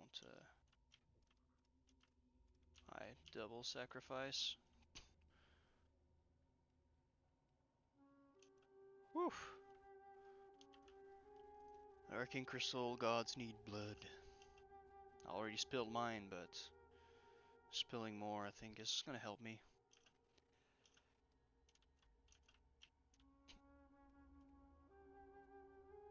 Now, where is this?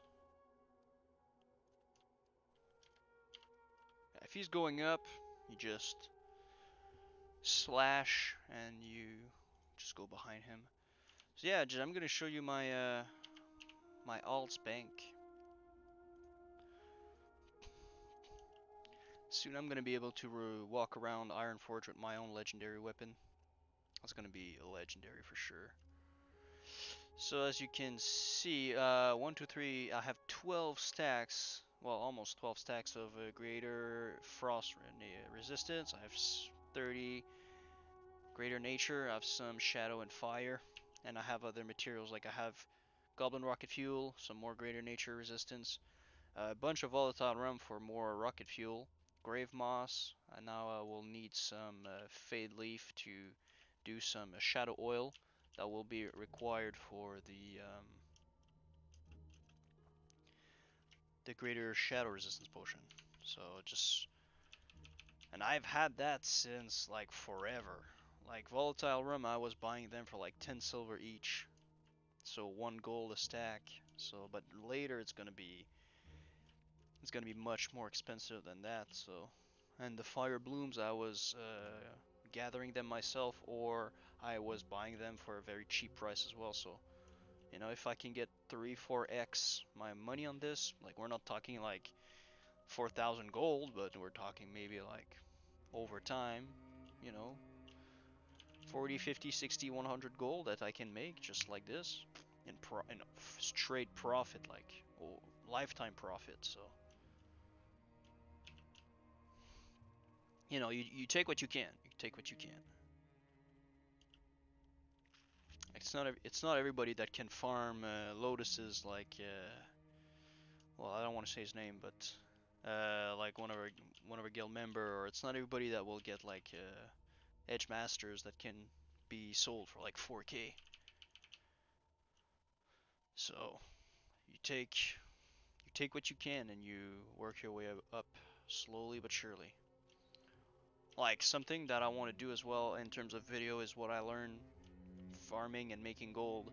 Something that you can do right now if you're a miner, you can check the price of the true silver ores, because the true silver ores are the only thing that you can smelt that will increase well, not exponentially but substantially in value, in terms of the value of the ore to the value of the bar. The value of the bar is only 12 silver, 50 copper, but still the ore, if you vendor it, sorry, the vendor price goes up substantially. If you vendor the ore, I think it's like 2 silver, something crazy like that. So you can go on the auction house and look at the price of all the true silver ores, and sometimes they will sell for like maybe 5 silver each. you can see you can buy them out or you can just bid on them. As long as you bid less than like what 12 silver 50 for one ore, you're gonna make money. Then you can have what 20, 50, 60, I don't know, 100 ores that you just stockpile, and when you need to wait, you know, you're waiting on raid night for everybody to log in because there's the queue boss that is just dusting everybody or whatever. You have a lot of time to waste.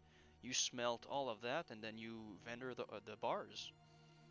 So you paid what 5 silver one for one ore, and you sold the bar you made with that ore for 12 silver. You're gonna tell me, well, it's only 7 silver a pop. Yeah, but I mean, what else? What else do you have to do when you're waiting for your raid to be formed or something on your alt or on somebody that has mining? What else do you have to do? Like check out the auction house, check out Netflix or something? Well, you can make a little bit of money while checking Netflix, and then you do that regularly. You're gonna increase your fortune by 1, 2 gold here and there. You know, it's free money basically. It's straight profit. So these are the kind of things that you can look for. There's some people that will put like just regular items for lower than the vendor price. Like sometimes it's going to be arcane, star ruby, the um, the spider silk. Normally it's going to be a good one. Things like that. You just bid on them if you can, and that's a little technique to make some little bits, some little crumbs of gold here and there. I guess it's not gonna make you rich, but it's another way to make some money. Like sometimes you can get some good prices, and just going through the auction house it's gonna make you a little bit of money, but also you'll start looking at what is that item normally worth, and why is there a spike in the price all of a sudden? Why is it now very low compared to the regular price? So you'll get more used to the auction house, so you don't just get to make 5 gold a week with this technique. You get to be more aware of the price and what sells for what, and you know, you get to know the market a lot more. So then you can make a better decision. Is it a good time to buy arcane crystals at 63 gold right now? Is it normally 70, but now there's just this random dude that is bored, and or he's pissed and he just needs money and he's just selling them for a good price, you know? Straight holy, yes, 31.020. But I am all the way down to holy shock. That's gonna be a requirement though, as well.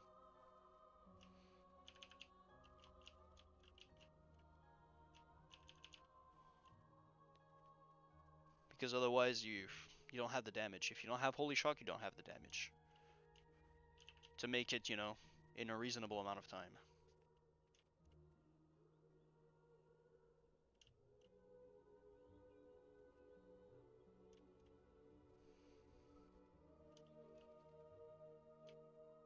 And it's the only offensive spell that you can pair with holy divine favor. Otherwise, it's only healing spells. So that would be if holy divine favor was the next holy spell is an instant crit. That would be OP, but that would be very good as well.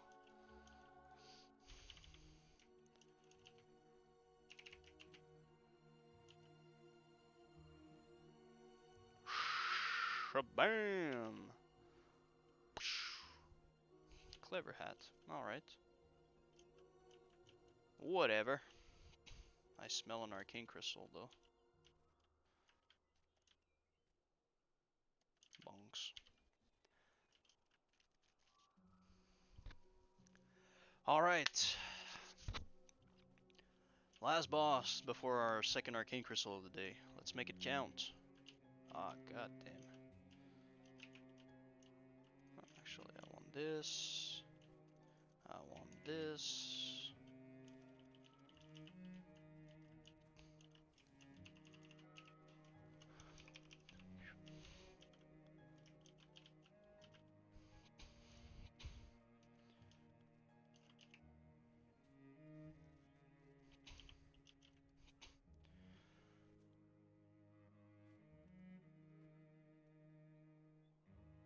Holy Prod is good.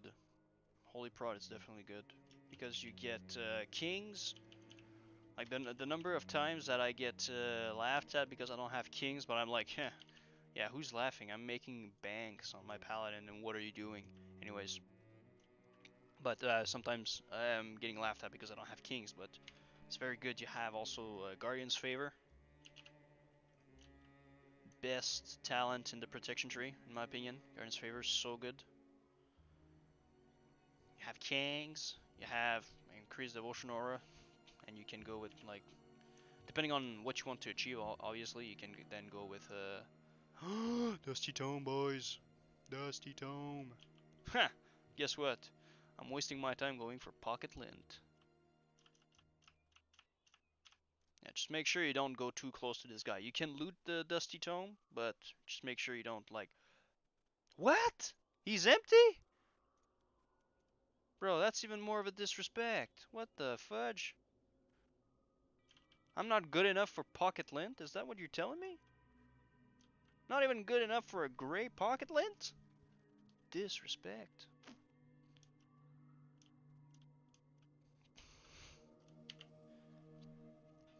But anyways, yeah, Holy Prop, man, you're gonna have some fun with that, definitely.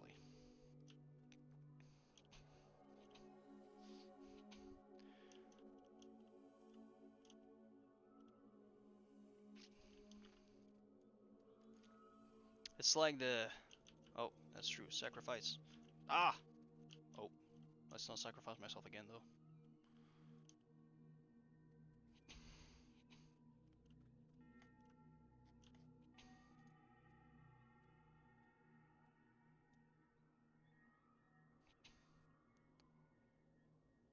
Oh, bunny bunny.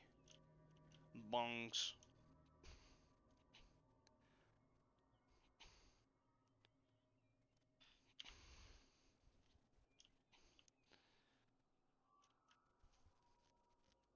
Alright, last boss.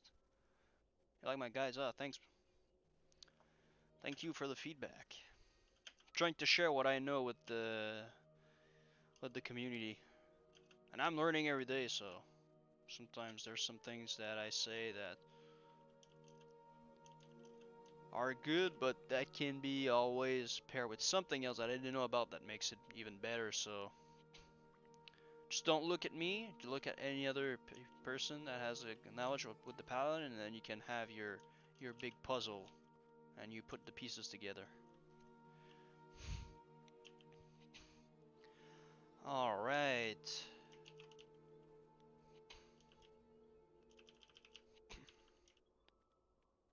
Oh, can we max range this biatch? Oh, I'm not gonna be able to. Ah, I resisted! No! I wasted my stone form. That's a little bit sad though.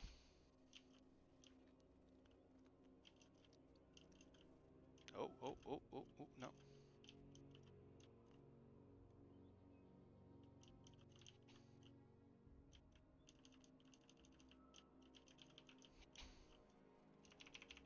Oh, double resist.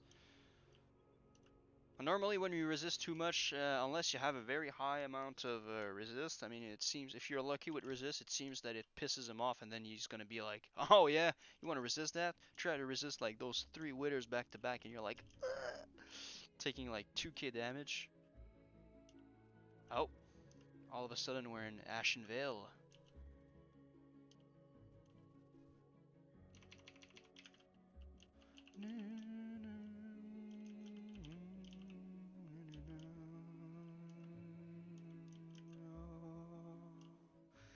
I like the Night Elf music, I gotta say. Especially Ashenvale, like the beginning. Ah, beautiful. Beautiful. That's something that we can't take away from Blizzard. It's art department and just everything that is musical and just in terms of artistic, always top notch.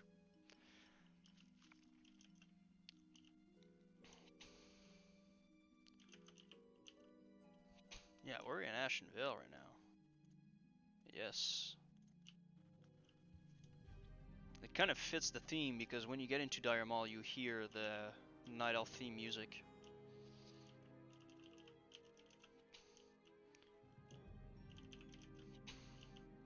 So, yo, actually, something that I think about, I should, I need to finish the quest for the Furbolg costume, because I could be trolling these instances with a Furbolg costume. That would be epic.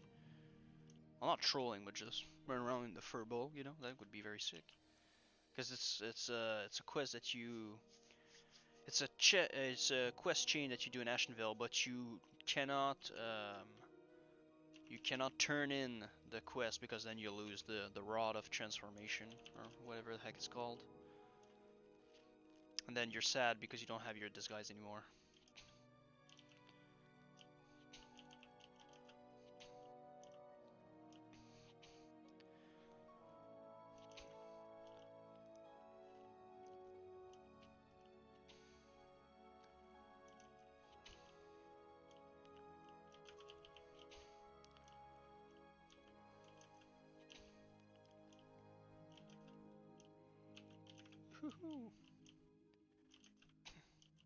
But that's actually weird now that I think about it. I used to have the add-on Real Mob Health to have it would give you an approximate idea of how much health the boss had or any mobs had.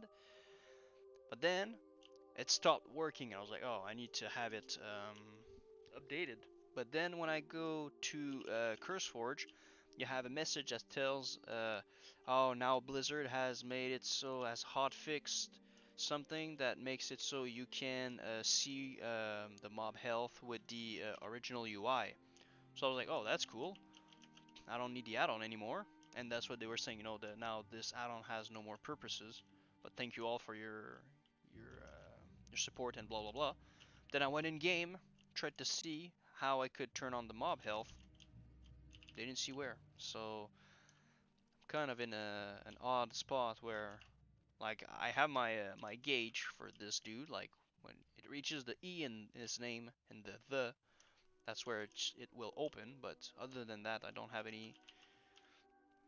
Like I have the little plate name here that will tell me the percentage of health, like 54. But other than that, that's a threat plate. But other than that, it's not gonna give me any numbers, which is quite sad.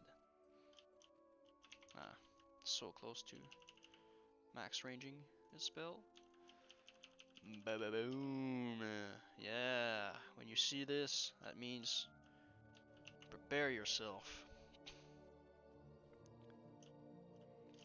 Always come back here so that, whoa, shit. So that he needs to come back and then go all the way around.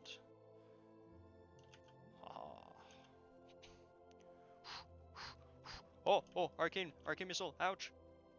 Oh, ha, get wrecked.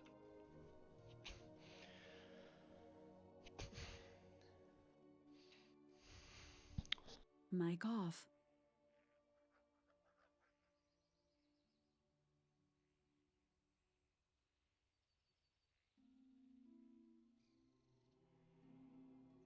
Mic on. There we go.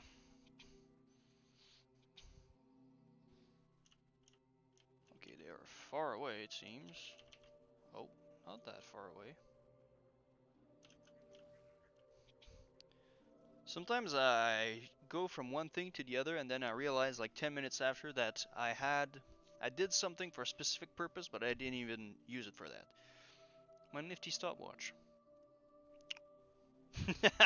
I switched it on, never used it. Want to buy Edge Masters, 3.4k gold. Trying to get yourself a deal, huh? Okay. Arcane crystals. Let's go! Okay, we're fine. It's one hit. Only one hit. Okay, second. Normally a third time or fourth is the good time. God. Okay, there's the second one. We're fine. 3 hits on the first one. It's kind of weak, but is there a third one? Oh god. So that means this one has to be at least 3.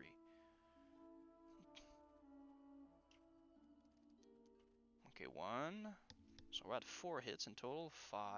We don't get anything. That's right. He's just teasing us. He's just teasing us. 6? God. What? Bruh. Bruh. Well, that was a good run, boys. That was a good run. At least we got one. At least we got one. The gold per hour is very bad, but right now we're not doing it for gold per hour. We're doing it for crystals. So because you know, just quickly like this, everything that we got is here. Got some fell cloth. We got this. We got this. We didn't get all that much rune cloth though. We have that. And some.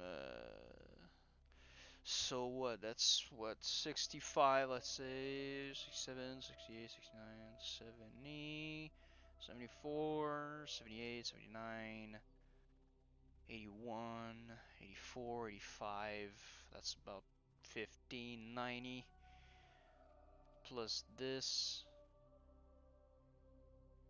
Wait, did I say 85 plus 1590? 100, 110, 105. Yeah, minus. I would tell you to do something even better than it would be to buy the elemental waters and craft them yourself. These elemental water. It's probably even cheaper. Let's actually compare. Let's because it's always going to be cheaper to craft them yourself. But let's see. Obviously, it's on my server. It might not be the same on yours, but let's just make a little.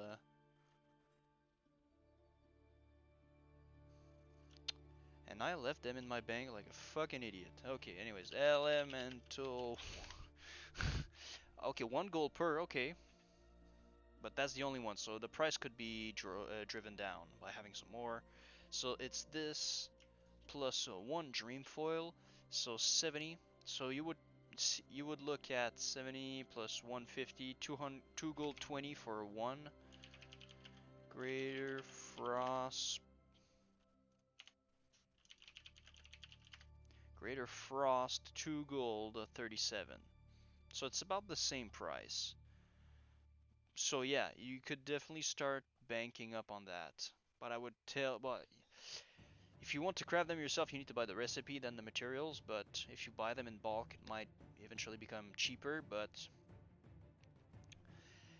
I'm pretty sure they will go up to like 4, 5, 6 gold eventually, because, you know, greater fire are 6 gold, greater shadow are 6 gold right now because they are needed for the current content, so like I don't know, is greater frost only used for Saffron? I'm not sure. I've never raided Nax, so I'm not exactly sure. Like if there's more than one boss it's used for, it will go up in price. If it's only for Saffron, then it might not be all that expensive, but I mean at that point maybe the content gets exponentially harder that you need to have those consumables no matter what. I don't know, but right now is a good time to invest for Nax because it's not like AQ, ZG, I mean forget this, it's in the next few weeks. You're not gonna get all that much gold in terms of profit because I don't know, you're gonna buy something for 5 gold that you're gonna sell back maybe for 7 or 6 or 7. That's almost 50%, but still, you're not gonna get all that much. AQ, you know, it's far enough that you can start working on it and you're gonna get a good profit. Nax, even more. So, yeah, that's it for this little dude. Boom, boom, boom, boom, boom. 52 for 1 goal. Actually, I will transform that into. I will disenchant that. Anything that is higher than level 50, but like less than 2 gold in vendor price, normally is a good thing to disenchant. That's, you know, a good model or even if you even want to drive it down less than 1 gold 50, because then you start getting some enchanting materials that will be more more valuable.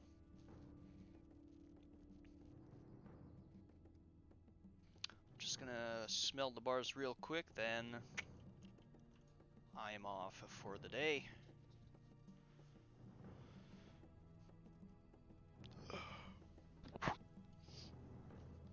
So yes, that was a good run though. 1 crystal. I mean, as long as if you're not going too hard and you try to aim for 1 crystal a day, you're gonna be good. You're gonna be good.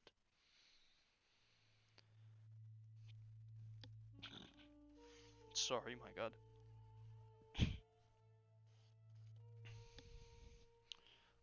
My peanut butter bagels coming right back up. Fuck. So we're sitting at 1,631 gold, which is good, which is good.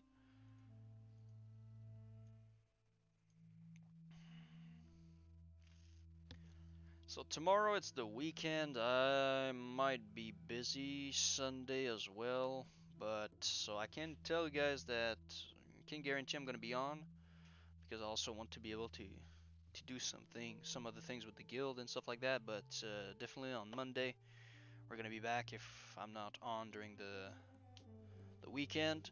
And yeah, I wish you already know what we're gonna do until we have our 50 crystals, and even after that, we're still gonna keep doing that, but it's gonna be a little bit more fun. You know, I'm gonna do some other interesting things here and there on other servers. So if I'm gonna be able to jump in and start streaming even at like 7, when there's, oh boy, it's going hard. Um, Even when there's like a 16-hour queue on Incendius, you know what I mean? So that's it for today, guys. Thank you all very much for tuning in. We got a peak of like what, 11 viewers at some point, so we're getting back on track. Just want to give a big shout out to Gorn, Robert, Dan, Taj, Red Spy, and Will for making the chat going. Thank you very much. Your questions are always appreciated. And yeah, we'll see you soon. In the meantime, guys, take care of yourself. It's not the best time of the year right now, but we'll make it through. Okay? Just be safe and be smart. Don't be dumb. Until next time, guys. Have a good one. And most importantly, you know it. Stay blessed.